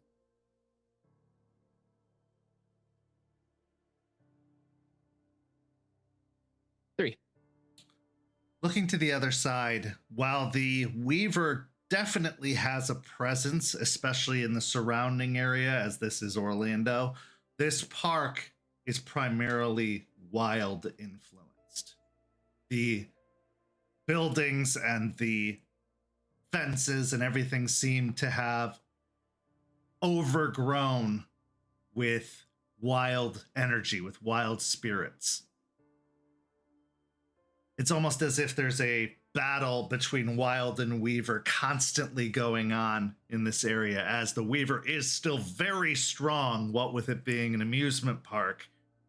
The Wild is still pushing back with the concentration of energy on this side. What you can see, or what you can hear at the very least, is spirits on the other side of the structure moving around. Likely alligator spirits or other spirits of the animals and creatures that dwell within, as they have been residents for a long time, more than 50 years at this park. So they have left a deep impression. And while many gators have lived and thrived, it goes to assume that some have also passed on here. So the impression is deep. But beyond that, you don't notice anything else unusual or out of the norm. From what I'm seeing, heavy Weaver, but a lot of wild spirits here as well. But I don't see anything really standing out or hear anything standing out too much here. When Charles and I were scouting, we saw a ghoul working here, so don't know. But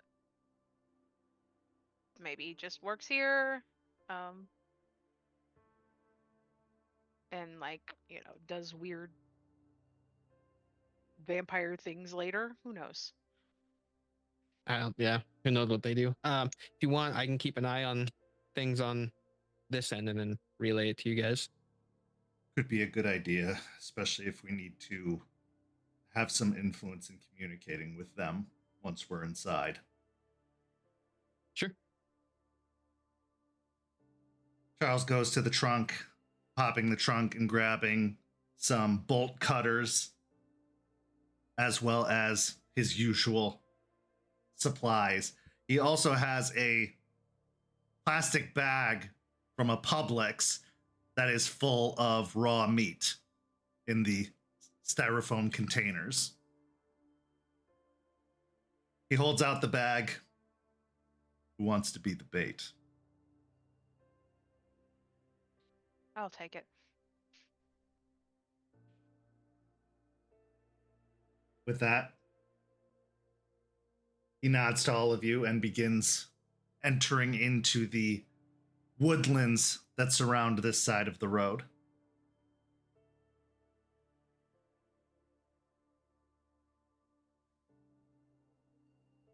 You guys ready? Sure. Yep. Let's go cause some chaos and free gators. Hang on, OBS gave me a disconnected, reconnecting.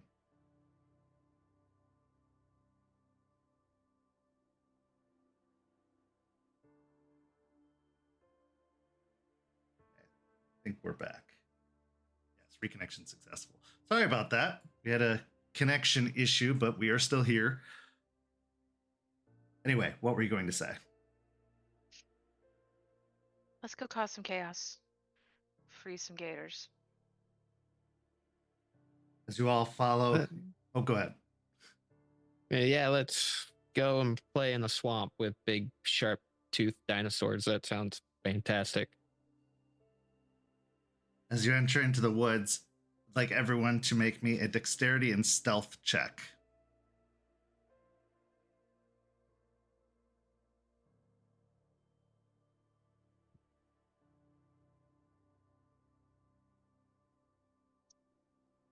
Two.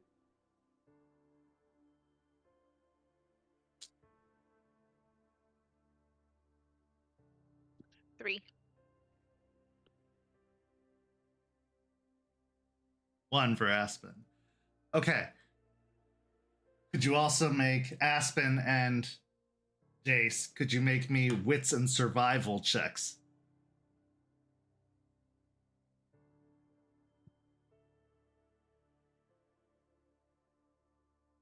Two. 4. Okay. Jace, you are able to prevent Aspen from stepping into a pool that she would have sunken into with very thick, strong mud that would have likely clung to her and kept her from emerging. Not quite quicksand, but definitely some swamp bog type style mud. So you're able to grab her and kind of pull her from stepping into the mud. But in doing so, you guys step on some fallen sticks, making some loud snaps. Pausing and looking around, nothing seems to have reacted.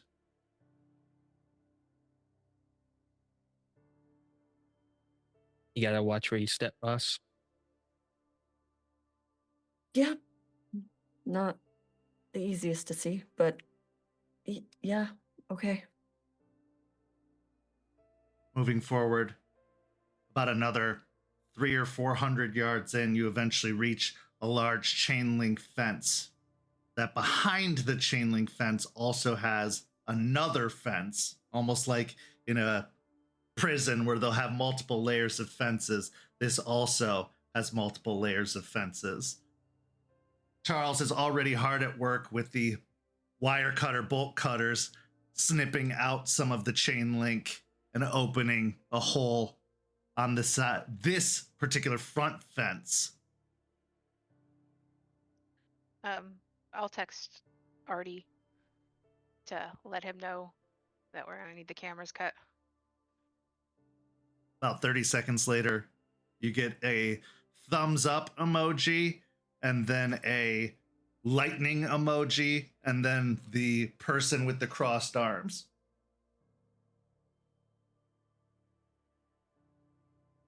I'll send back the smiling emoji with the heart surrounding it and the little prayer emoji.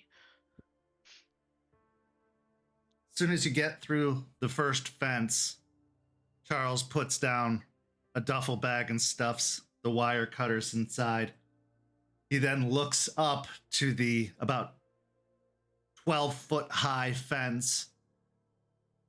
We're likely going to have to scale this one if we don't want to risk letting everyone out or anything in.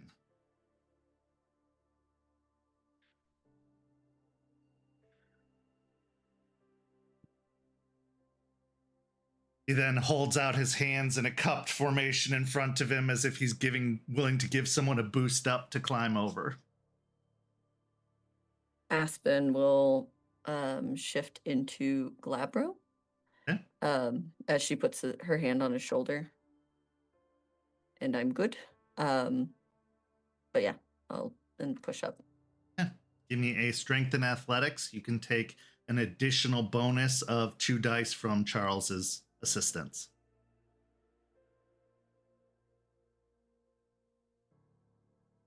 So you want me to watch from this side, right?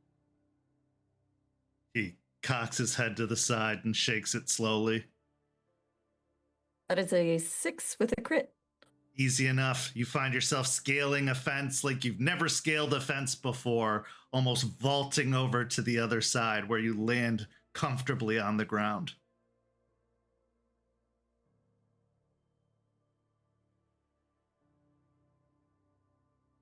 Fine, okay. You'll grab onto Charles's shoulders and attempt to push up and attempt to ascend the fence. Again, strength and athletics with the 2 die bonus. He's not in Glabro. Great. Okay. Okay, I just wanted to clarify.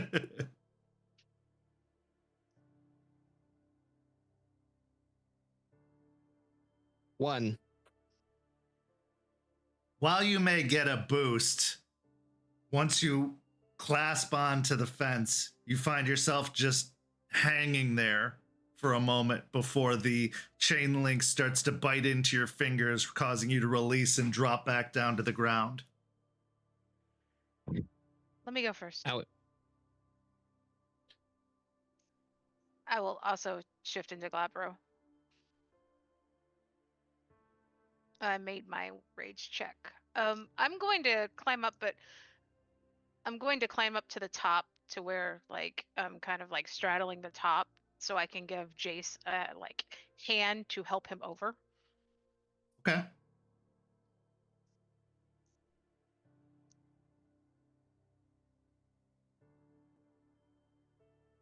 Hold the bag. Okay.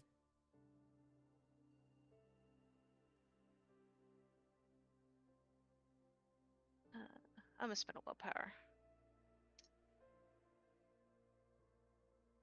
Okay, there we go. I got 5 with a crit. Okay. Yeah, easy enough. You scale to the top and find yourself perched upon the top of the fence, ready to give another hand up. Jace, roll again, but this time you get 3 dice bonus because you've got Charles and Jester assisting. All right.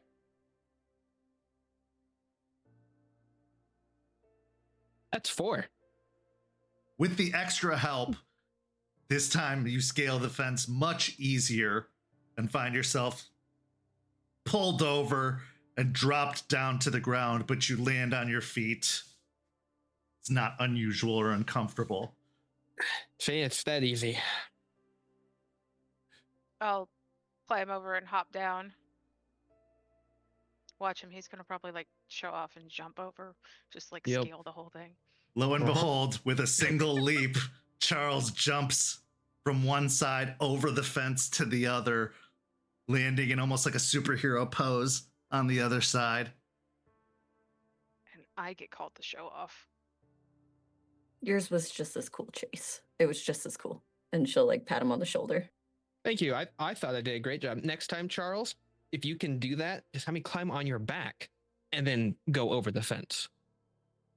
That wouldn't be too emasculating for you. Oh, riding on Charles Albrecht on top, your bottom. Absolutely, I'm taking that up. I'll have to get the Guru equivalent of a baby Bjorn for you. You know what? If you could make it happen, that's fine. Now that you're on the other side, you see that in front of you extends a swampland. It's dark, extremely dark. So dark, in fact, that the moon hanging up in the sky barely penetrates, making vision very difficult in this particular area. Everyone roll me a wits and awareness, but give me a -2 to those pools if you are not augmenting your sight in some way.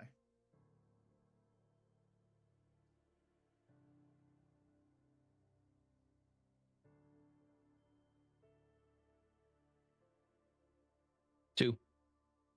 1. Okay, so Aspen and Jester, you are effectively blind at the moment. Jace, with the help of your umbral sight still active, it's still dark. Make no mistake about that. But you can get at least a firm sense of your surroundings, at least your immediate surroundings, not necessarily too far beyond. But you can tell where in front of you sturdy ground is versus the swamps themselves, where the pits and the pools of water are. Charles takes a deep inhale and sniff. Keep your wits about you. There are gators in the swamp here. Stick mostly to the solid ground. We're going to make our way towards the raised platforms, about 700 yards in.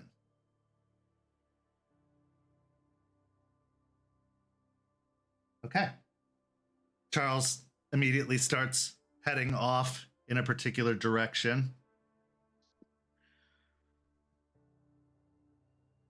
I'm gonna stand there for a few seconds because I don't know any of the bearings, and I heard his voice, and then he disappeared into the darkness. Yeah, fuck this. I'm gonna put the bag down and I'm gonna shift into lupus and then pick the bag up with my mouth. Okay. And well, before I do, I'll smell so I can get at least smell where he is and try to keep an idea of the ground and everything. Okay, I'll give you another chance at wits and awareness, but I will give you a bonus dice. Okay. Am I still at -2 as well? No, I'll let you make a straight roll in this case. Okay. I would like to grab onto Jace's jacket and just hold on to him as we move through, like we're going through a haunted house. He's walking sure-footed, tapping the foot from as he moves through the swamp. Make sure it's solid before he makes a full step in. I got 4 successes. Okay, Jester, dropping down into lupus form through the smell of the appetizing raw meat in the bag. You are also able to pick up the scent of Charles's natural musk odor, as well as your vision adjusting enough for you to be able to make out the shapes of the nearby trees and the water with the light barely reflecting off of it. You're able to move forward through. Jace and Aspen, you are blind as can be, but Jace leading you will assist you on the next roll I need you all to make, which is a dexterity and athletics as you push through the swamp, avoiding and stepping in particular spots. So, Aspen, you can take an additional die to that roll. I have a question before I roll. Can I roll survival to try to pick out the spots to avoid, or do I Sure. already know them? No, you can do it. All right. Yeah, you haven't been through this part of the swamp before. You were only on the platforms when you scouted it out. Let it go. 2. Okay. I'm gonna spend a willpower. Okay. Always a good sign. 3 successes for Aspen, 3 for Jester. Okay, so the 3 of you make your way through the swamp. It's slow going with Jason the lead taking behind you, Aspen, but he is picking pretty good spots to step in until he finds his foot catching on a little bit of a log and starting to fall forward. Go ahead and make a strength and athletics to try and prop him up to keep him from going down into the water or going down with him.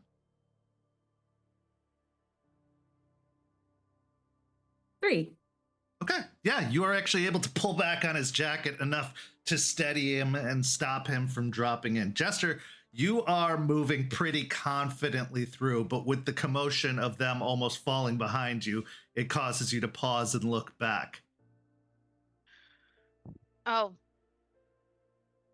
wait for them to catch up. As they're approaching, behind them, in one of the larger, more murkier pools, you notice what at first seemed like a piece of driftwood or a log or some bark that had fallen in the pool.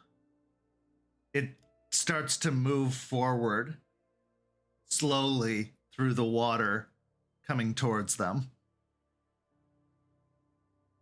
I will move.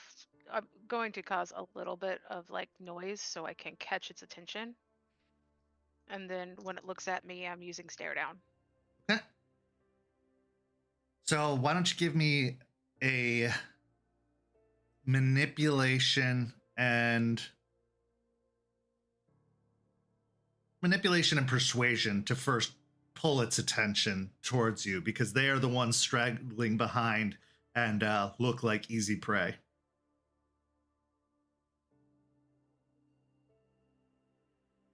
I'll turn to Jace and be like, watch your footing there, boss. 3 successes. A little thirsty, that's all. Okay, Jester, with a growl and a little bit of a bark, you see the eyes on the what was a piece of driftwood but is now obviously a gator look in your direction, and it kind of steers towards you. Okay. As it steers towards me, I'll utilize stare down. I did not make my rage, so I'm going down to 1 rage. And then it's charisma and honor. Okay.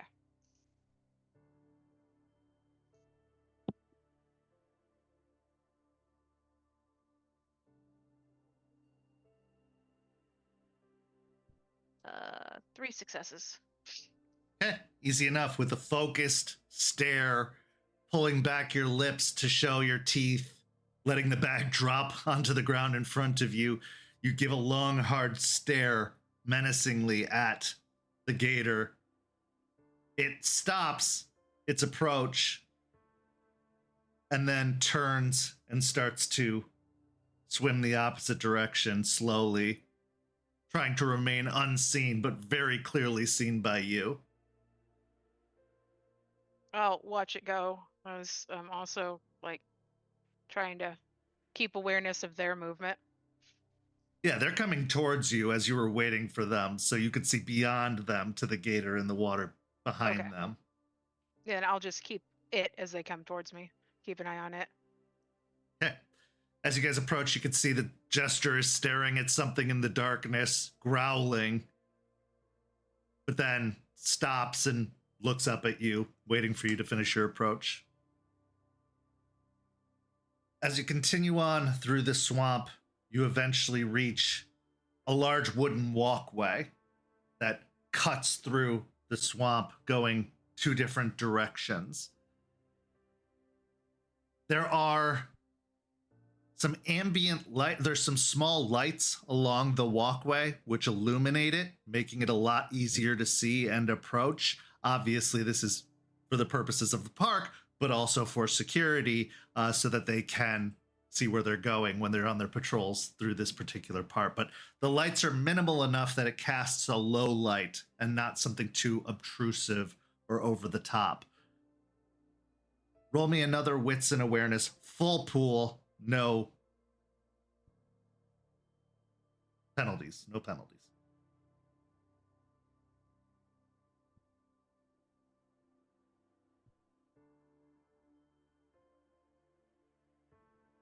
Okay. So, Aspen and Jester, you see the walkway. You see Charles is already scaling up onto the walkway, kicking his legs over the side. Jace, you see the walkway, but also up in the trees, you can see what appear to be the security cameras cleverly hidden up in the overgrowth. What you notice about them is that where normally a red recording light would be, it is off.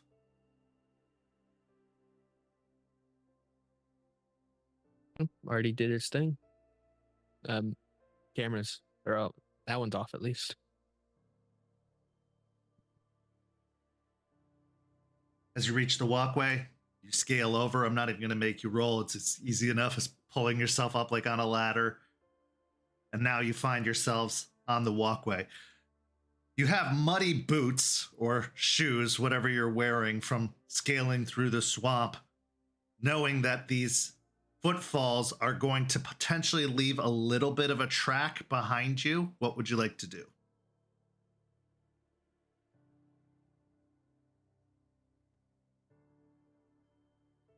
I'm gonna take the shoes off, but then tie them around. Then just put them around his neck, and then just pocket the socks. Okay. Aspen, what are you going to do? Seeing him do that, I'll roll my eyes and I'll do the same, but I'll put my shoes on him. And then I'm going to make a conscious effort to kind of like glide my feet just so there's not like feet prints. Okay. Give me a dexterity and stealth +1, Aspen. Everybody else just a straight pull. I'm going to once we get shift, or once we get over there, I'm going to shift back into Hamid. Okay. Yeah, you don't have the issue of mud on your boots for some reason, most likely because of the shift that you had made early on in the swamp. Right. But muddy paw prints would have also asked questions, so I will wipe those away. Definitely. Okay. Or with a crit. Okay. 4. Oh, 4. All right. So, as quiet as can be, you head down the wooden walkway. Normally, where there would be thudding and creaks underneath your footfalls, you are very, very careful to make sure that you make as little noise as possible as you start the journey towards the park itself. As you get closer to the end of the walkway, everything turns from wood to concrete. There are long concrete footpaths that lead through a variety of exhibits. There's an amphitheater. There's several different alligator pens or pits, massive, massive pits, some of them the size of football fields, others a lot, more contained, but they are fenced. They're designated locations. You're pretty sure you aren't going to get any issues from the gators in the pens at the very least. Looking out using your same wits and awareness scores, there are lights on the buildings casting a nice ambient glow over most of the area. But in the pens themselves, you can only see the reflections of pairs of eyes of the gators in the pens. Most of them aren't paying attention to you. Your stealth scores were very, very good. So they just are going about their usual business. You can hear the splashing of water as some are moving through the pools. Others have climbed up onto the wooden platforms in their pens and are just laying there in a pile. Further in the park, on the opposite side, you see the moving glow of a flashlight sweeping across the area as a security guard can be seen moving down one of the walkways on the other side. He doesn't seem to be headed in your direction specifically. Is he going to cross paths with us with the area that we're trying to get to? The area you're trying to get to, yes, because it is in the center of the park. He's on the opposite side, moving toward the center, but not directly towards you.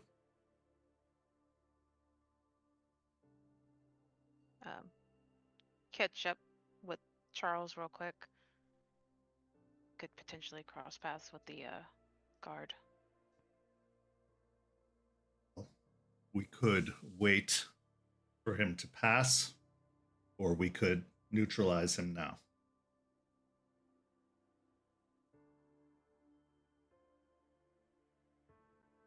look back to Aspen. Do you think we should neutralize the guard, or do you think we should wait for him to pass?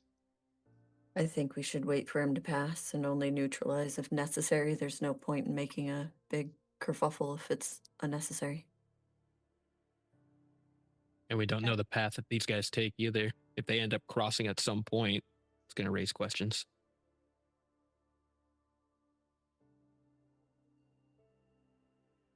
Okay. So as you stay hunkered down on the path, you see the security guard meet the center where several paths converge and then start to head down another path. Not your path specifically, but one that is adjacent to, branching off in another direction. Charles takes another big sniff and then, kind of like a pointer dog, points in a specific direction and starts moving down the cement walkway in that direction. Once more, let's have another dex and stealth. A lot of stealth checks in this particular one until things get dicey. Okay, 2 successes from Jace. What else? 2 as well. 2. 2 and 2. Okay. It's a lot harder to sneak down this particular path due to the fact that there are lights that can illuminate you, but keeping your footfalls as quiet as possible, you continue forward. Eventually, you find yourselves hearing the sounds of a lot more movement in the pens as you pass by them. In fact, you get a chorus of hisses coming through from both sides, from either pen, that kind of very distinct alligator hiss of warning. But most of the movement of the gators seems to be away from the walkway. But they do seem on alert now and very aware to your presence.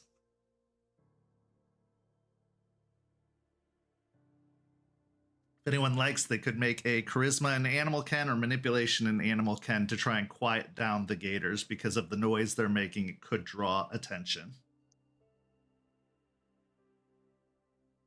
I will try. Can I assist? Yeah. If you have dots in animal ken, absolutely. Could I get one no. side and she get the other? Yeah, absolutely. Yeah. Aspen, you can take a dice of assistance too from Charles.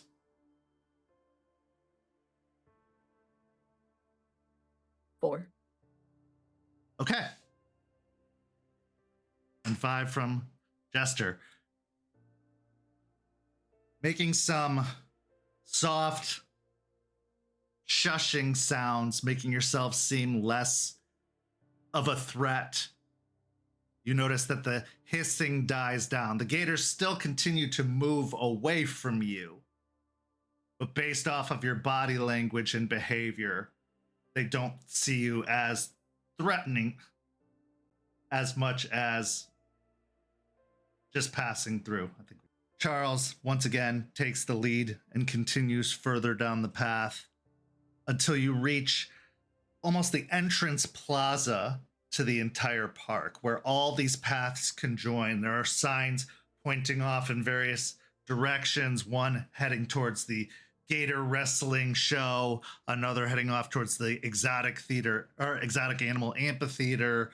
Of course, there's concessions, the gift shop, everything else. But you could also see that there are signs pointing towards the different kinds of alligators. There's the African alligators, there's the Australian alligators, they're kind of separated by what region they're from. Charles heads towards the American alligator pen, which seems to have been Jester in where you remember having encountered the aware or intelligent alligators before. As you approach, everyone roll me another wits and awareness check.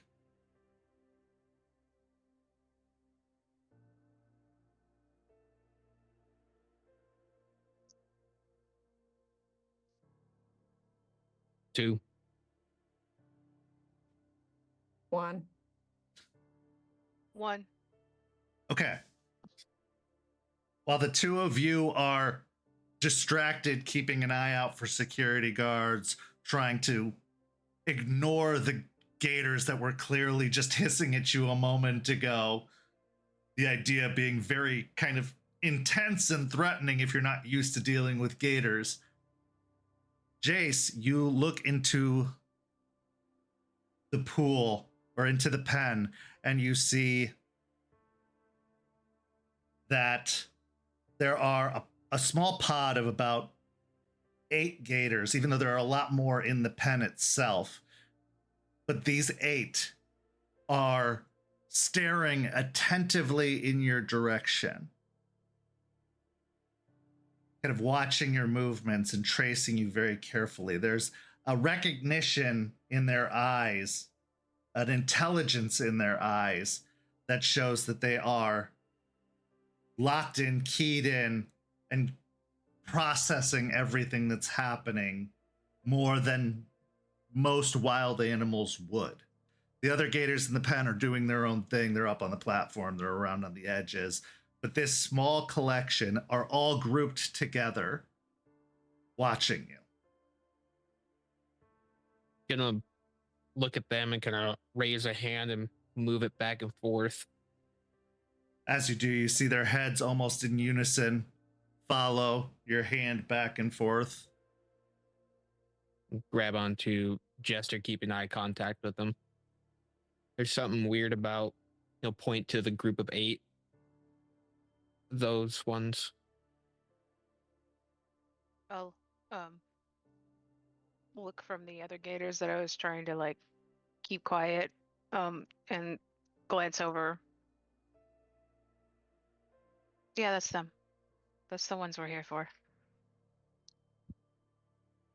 Okay. They're nieces and nephews of She Who Shines.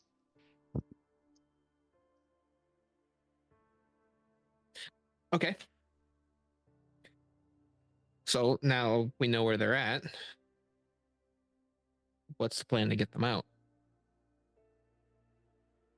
There is an access point, a gate on one side. Unfortunately, it is down the path that security guard just went down. So we can try and follow behind, hoping that they don't turn back, although he reaches into his suit pocket and produces a pamphlet with a fold-out map of the park. We're right here. That path goes down, loops around several pens, and comes back up. So they will be headed back in this direction. Now, depending on their gait, we may have some time, but it is a risk. Or we jump the fence and try to carry them over, but I don't think that's going to be the preferred method. That seems to draw more. That would draw more attention, I think. Like I said, if we come across him, I could try to put him to sleep. You do so without him seeing us. That's... I guess that depends on if it works or not. We can try to... Let's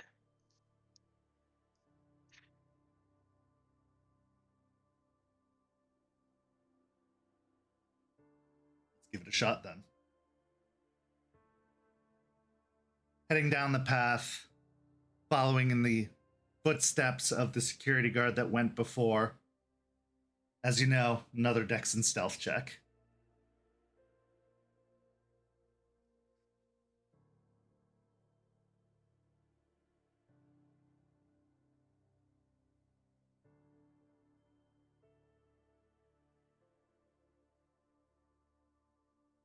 Three. 3. I got a brutal.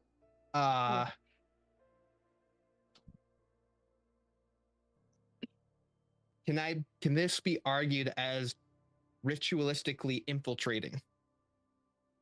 I'll give you infiltrating. Do you have another descriptor that might work? Not ritualistically. No. Okay. I'll give you the successes, but you are going to suffer a compulsion. Now let's see what that compulsion will be.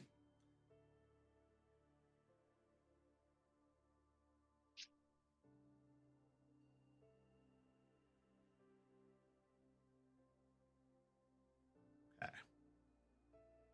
So you are going to suffer the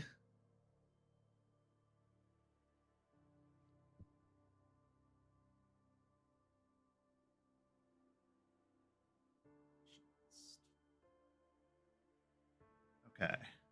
Okay, here we go.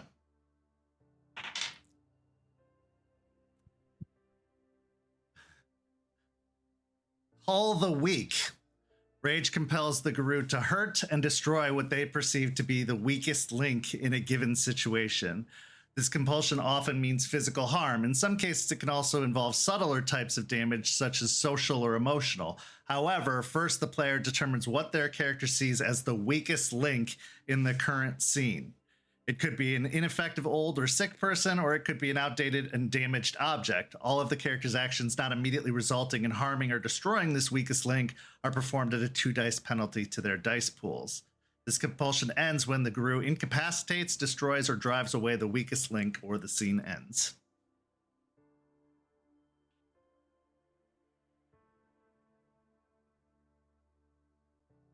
So, with that being said, you feel the rage and anger start to build in you about the slow nature of the situation. Maybe it's the anxiety starting to overcome you or overwhelm you about it all, but you do feel yourself becoming more aggressive and feral as the animal-like instincts within you start to take over.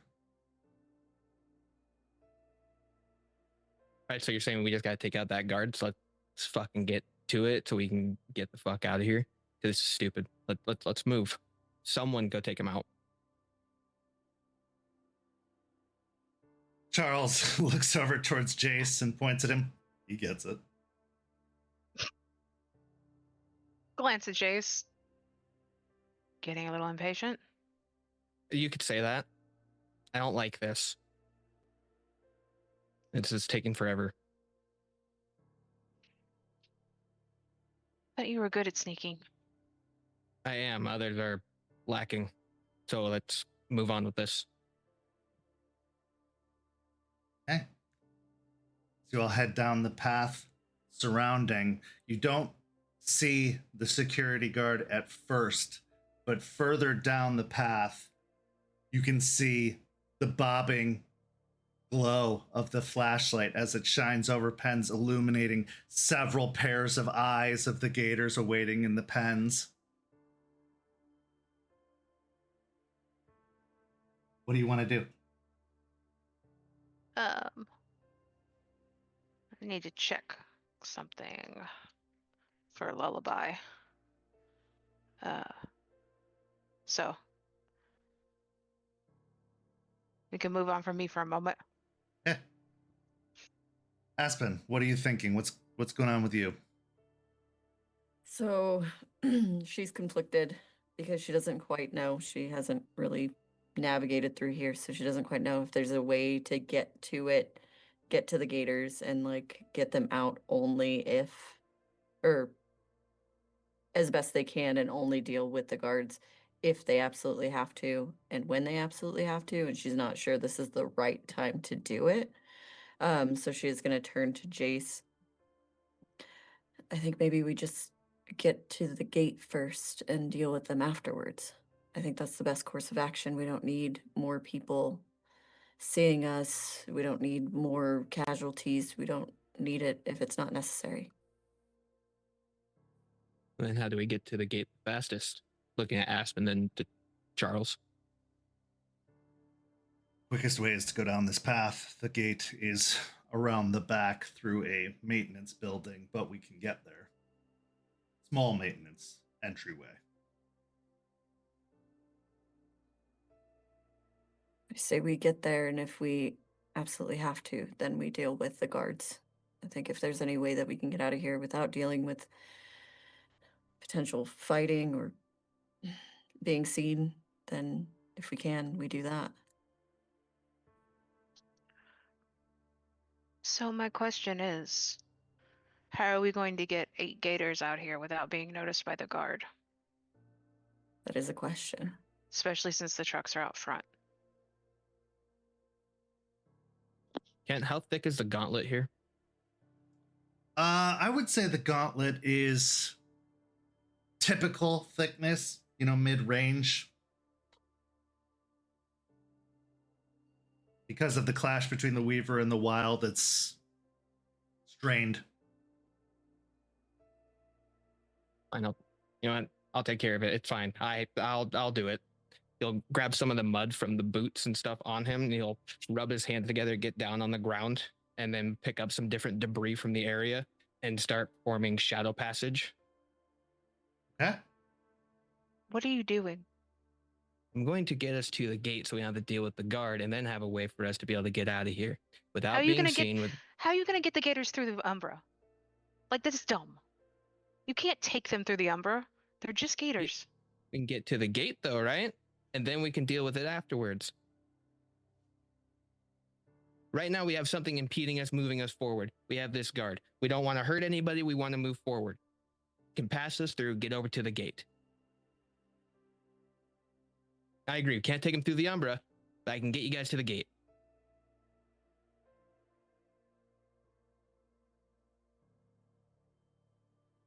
Not a bad idea, Charles says. Okay.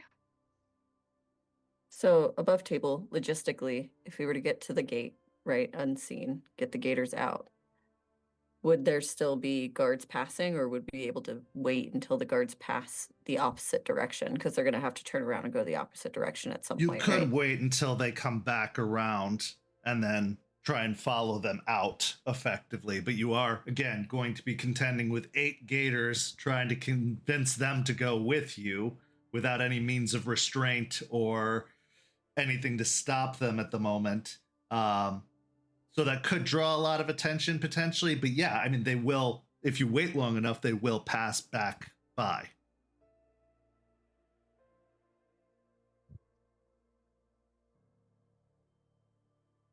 She'll look over at Jace, cock an eyebrow, look back at Jester. With your putting them to sleep thing, they don't have to see you? Or No. they do? They can just hear me. Okay. Then maybe we get to the gate and then get them to sleep. That way we're closer to getting out and not being seen by another guard. Okay. So moving down the passageway, seeing the bobbing flashlight off in the distance, you eventually reach the maintenance entryway, which is a iron wrought gate that's blocking another path in between the pens that seems to get to the access points of the pens. You get to the gate, and the gate is locked. You have a couple of choices. One, you could force the gate open through brute strength. However, that will likely cause some noise. Or you could try and pick the lock on the gate.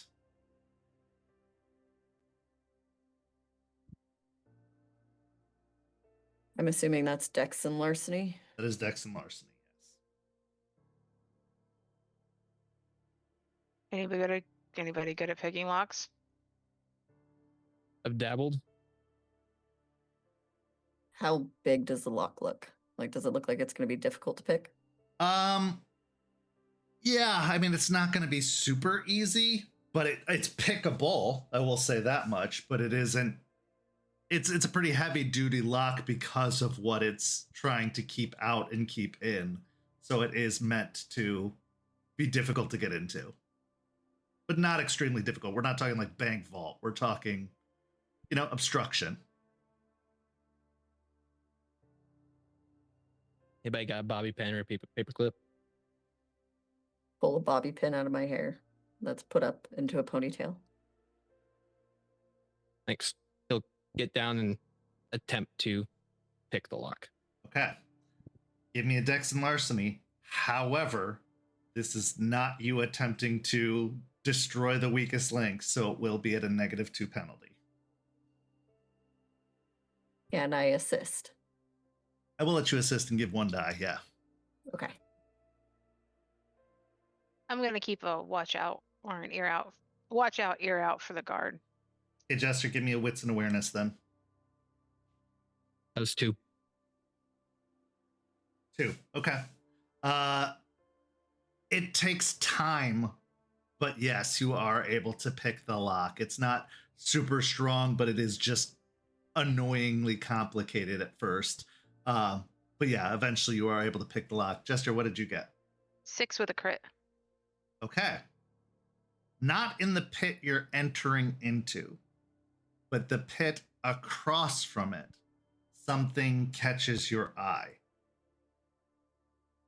There's the reflecting dark eyes of all of the gators, but amidst them, you also see 2 glowing red orbs moving amidst the gators. When you focus more on that, using the ambient light to the best of your abilities, you see a person, a security guard, moving through one of the pens in the pen itself.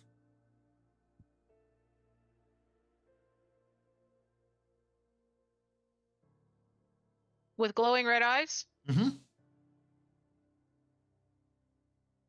I'll just reach back and just tap Charles on the back He turns to look at you. and point. He takes a deep breath in. All right. Do you think you two can maneuver the gators, or at least start maneuvering them? I think we can make that happen. Yeah. At least get into the pen and close the gate behind you. Charles looks to Jester. Leech. I'll hold the bag out for either Aspen or Jace to take it. Might use that if you need to distract any of the others. I'll grab it. As you keep fiddling with the lock, Charles turns and drops down to all fours, shifting into his Hispo form, the larger, more dire wolf-looking creature, as he starts stalking over towards the other pen. The moment I'm gonna stay in Hamid for the moment. As I follow behind him. He gets to the fence around the pen, leans back, and then springs in a large jump over the fence and down into the pen beyond. Watching the eyes, you hear movement as several of the gators quickly scurry away. But his fall is quiet enough that he lands on the ground without making too much of a fuss or a sound. Okay.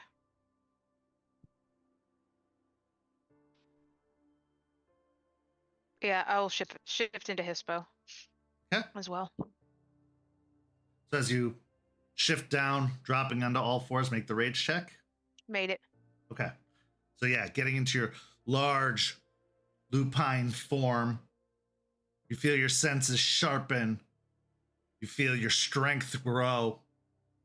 And looking at the fence in front of you, a good strength and athletics score should be able to get you over the top, but it is going to be difficult. I will also attempt to leap over instead of trying to scrabble over. Okay, give me the strength and athletics.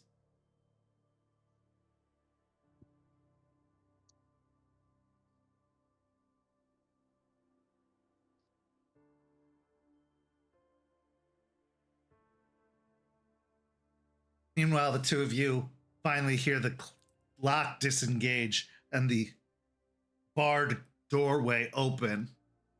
You see that there are a couple of steps down that lead to a concrete alleyway in between the two pens. You see a little further in that there looks like there's a small maintenance building, probably with supplies and necessities inside. And then there are gates on either side, one leading into the pen you wish to go into, the other leading into another pen.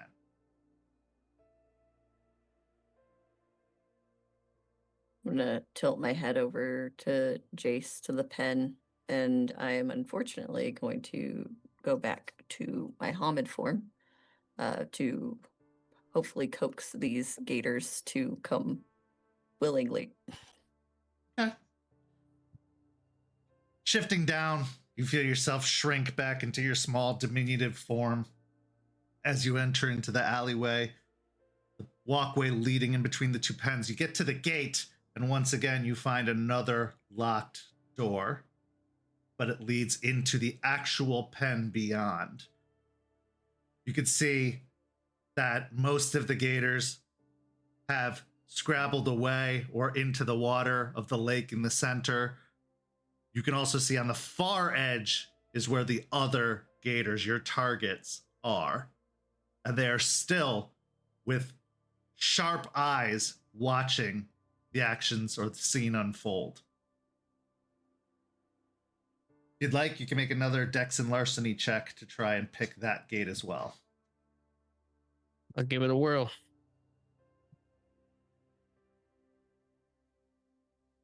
Burn a will.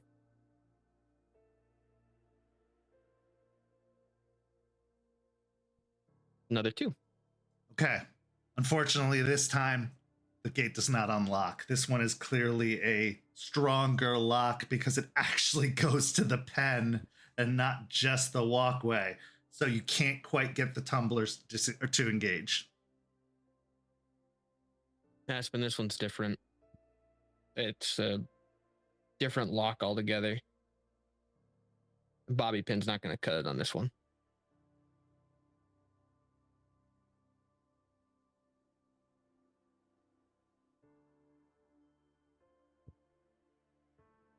How much noise is it going to make if I just break it? I'll tell you what, I'll give you a strength and stealth to try and break it open. And depending on the outcome of that score, we will be able to determine how silent it is. Okay, I'm gonna roll my eyes and then shift again back into Glabro. Okay. What'd you get on your roll there, Jester? I got 5. I spent a willpower, but I got 5 successes with a crit. Okay. Jumping up, you plant your feet or your paws onto the top of the fence, which allow you to vault yourself over and down below.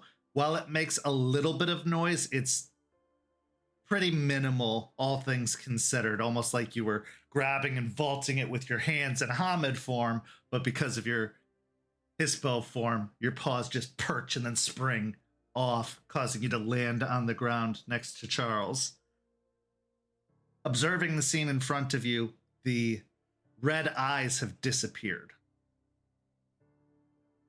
You can't see the human figure at the moment looking around, but you can see that the pool of water that a lot of the gators have gone into, they have started to separate, almost making a section of the water clear. So, what'd you get on that roll there, Aspen? I used a willpower to re-roll, but I got 4. Okay. There is a creaking, snapping noise, but because you give it a nice quick tug, it's brief as it just pops open. And now the gate is broken, but unlocked.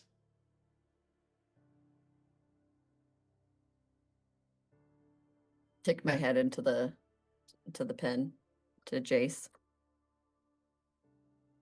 See, talking doesn't have to be everything. You broke something. Good job. You'll move past.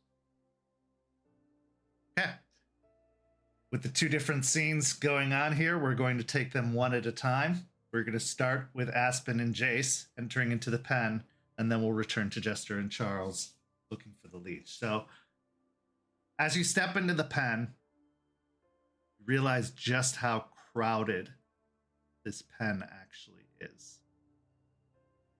Aside from the 8 gators that you are meant to liberate, there are at least another 15 more in the pen itself. And based off of the layout, they are definitely in between you and the ones you want to reach. How would you like to proceed?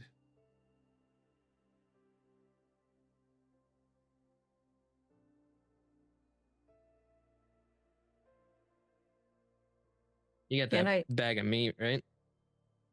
Yeah. You all right with throwing those to the edge, trying to get those guys to make a hole? Yeah, but then I'm gonna kind of lose strength here while I'm trying to coax these other guys out, so be ready. Okay, so are you staying in your Glabro form, or are you shifting again?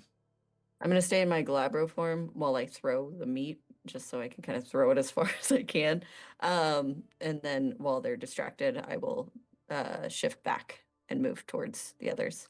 Okay, give me manipulation and animal ken as you are trying to distract the gators with the meat. I will give you a bonus die because raw meat is a beautiful thing and it is more likely to help, but they are also very alerted to your presence, and Guru always stir uneasy feelings in animals. That's 3. 3 successes is just enough to cause them to start to separate, making an opening. However, the opening is through the water in the middle of the pool.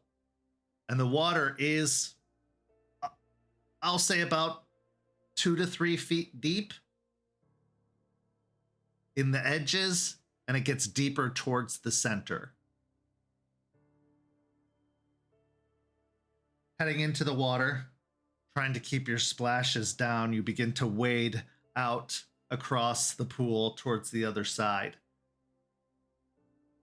As you get closer to the other side, you see that all 8 gators are now very much on alert and watching in your direction. A couple of them have their jaws open, but aren't making any noise, just staring and preparing to strike if they need to. They are very much hunched and their muscles are tensed. Did you make the, oh, and you shifted back into Hamid while you were crossing. Yeah, okay. I'm gonna look towards them while the others are distracted with a piece of meat, and I'm gonna hand it to Jace so he can hold it over my head because I'm small. And I'm gonna look to them. Your aunt sent me. Just come meet. Yeah? They stare, almost unblinking. One opens its jaws, but then closes them again. Give me a charisma and animal ken. Can I add my favor? I will let you add your favor, yes. No beauty, though. They don't find you attractive in the slightest. Yeah, I don't think I'm really an alligator style, you know. Less scales, more fur. Yeah. Attractive to eat, but not anything else. Well, the beauty of the meat, then, you know. No, I'm just kidding. 4. Okay. You see the other ones that had their jaws open close them as they stare intently towards you. One in the front or in the middle moves forward, getting closer and closer to you until it's probably a foot away. And it has its head slightly down, but its eyes up, looking at you.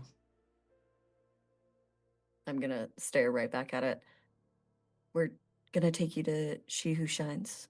Not sure if you know who that is, but we're getting you out of here. And I'll make Jace toss the meat to them just so they can have it. And I'll throw one close by. Even as the meat goes sailing past and landing on the ground, they don't move an inch.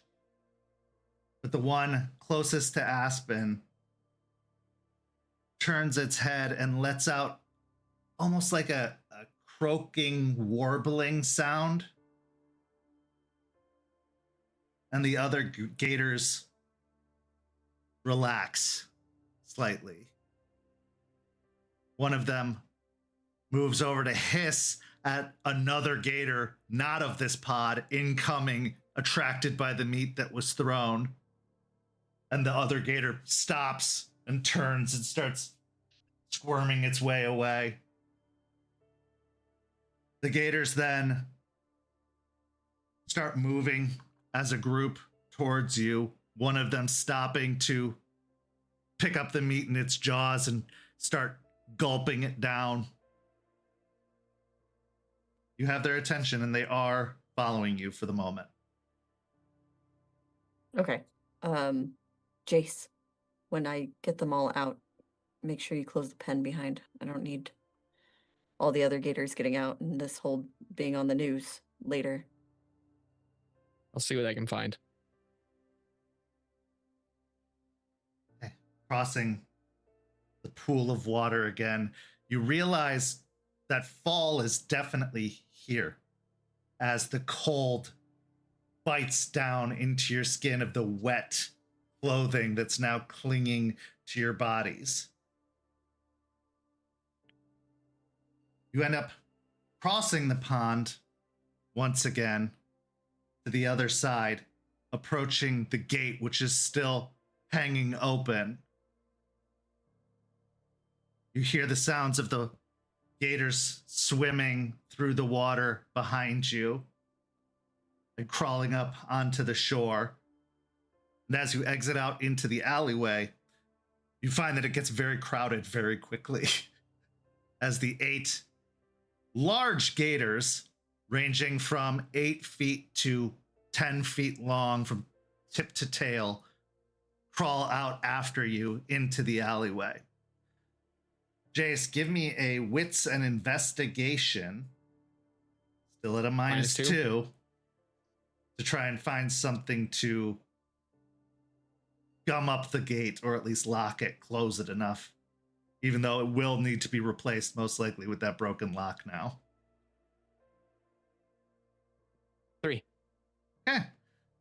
Going over to the maintenance doors, you end up finding a cable, like a bungee cord, but stronger, that you're able to wrap around the gate to secure it closed. Give me a, let's go, dexterity and survival to tie a pretty solid knot to make sure that that gate stays shut. -2 on that, right? Everything's -2 until you do something about that guard. Yep. 1. Okay. You tie it around, give it a tug. Sure, that'll work. I got important shit to do, and you'll give it a quick kick, make sure it stays, and move on.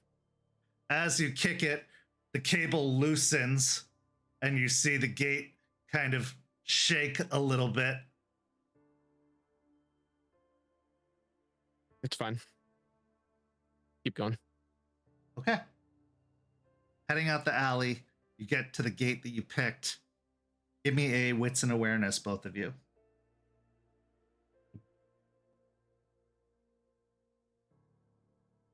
2. 3. Okay. You don't hear anything or see anything on either side as you slowly open the gate and start moving up onto the walkway. The gators follow behind, scaling the steps slowly before filling out onto the concrete walkway. Now it looks like a zoo escape with these several gators spread out across the walkway between the two of you. And that's when the flashlight illuminates all of you. We transition now to the other ongoing scene.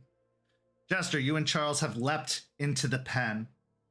You see that the gators have formed kind of a hole in the center of the water, having backed up to all of the sides. The ones closest to you are extremely displeased with your presence and are very aware and alerted to you as their jaws are open and the hisses are pouring out. You said like the mud is, it's become a little more clear. Is there any like shape that I can see in the pool? Roll me a wits and investigation.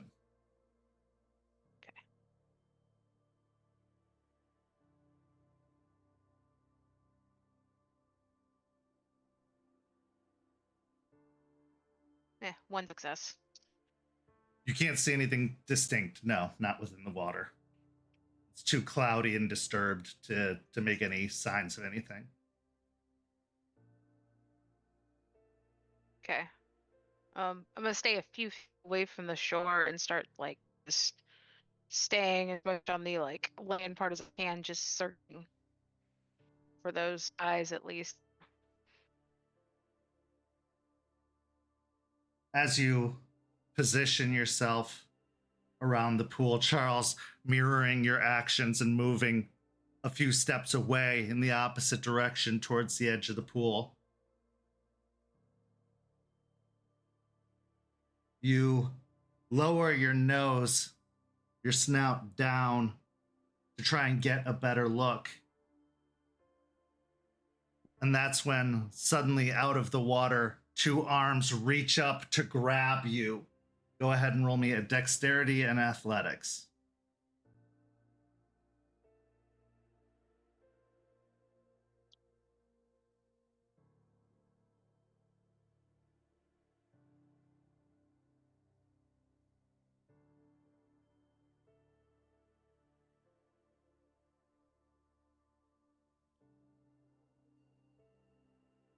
Three successes. Okay. You are able to back up quick enough to see the hands just miss you as a soaking wet security guard reaches out of the pool trying to grab you. You can see that their eyes are glowing red, that they have fangs extended out of their mouth, and they, having missed you, back up into the water. And this is where we're going to bring an end to our story. Because of the connection issues and the technical difficulties we're having, we will pick up right where we left off next week to resolve the jailbreak of the gators. Thank you to everyone for being super patient with us through this process. Some things are unavoidable, and this happens to be one of them, but we will try again next week to get this all settled. For these amazing players, I'm Kent. Thank you so much for joining me, and we'll see you next time. Goodbye, everybody.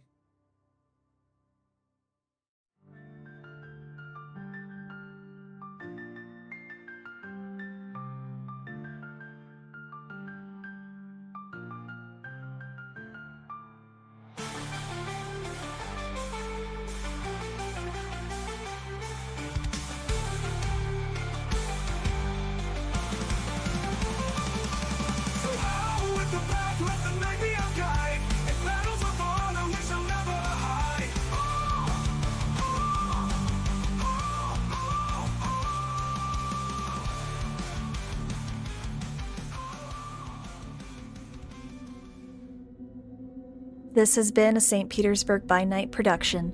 Rage Across Tampa is produced in agreement with the World of Darkness and Dark Pack. The storyteller for Rage Across Tampa is Kent. Tonight's characters were voiced by Preston, Champ, Noree, and Weiss. Visit our website at stpbnight.com for more information about all of our productions and how you can become a part of our community. Thank you for listening. Until next time, fangs, stakes, and claws out.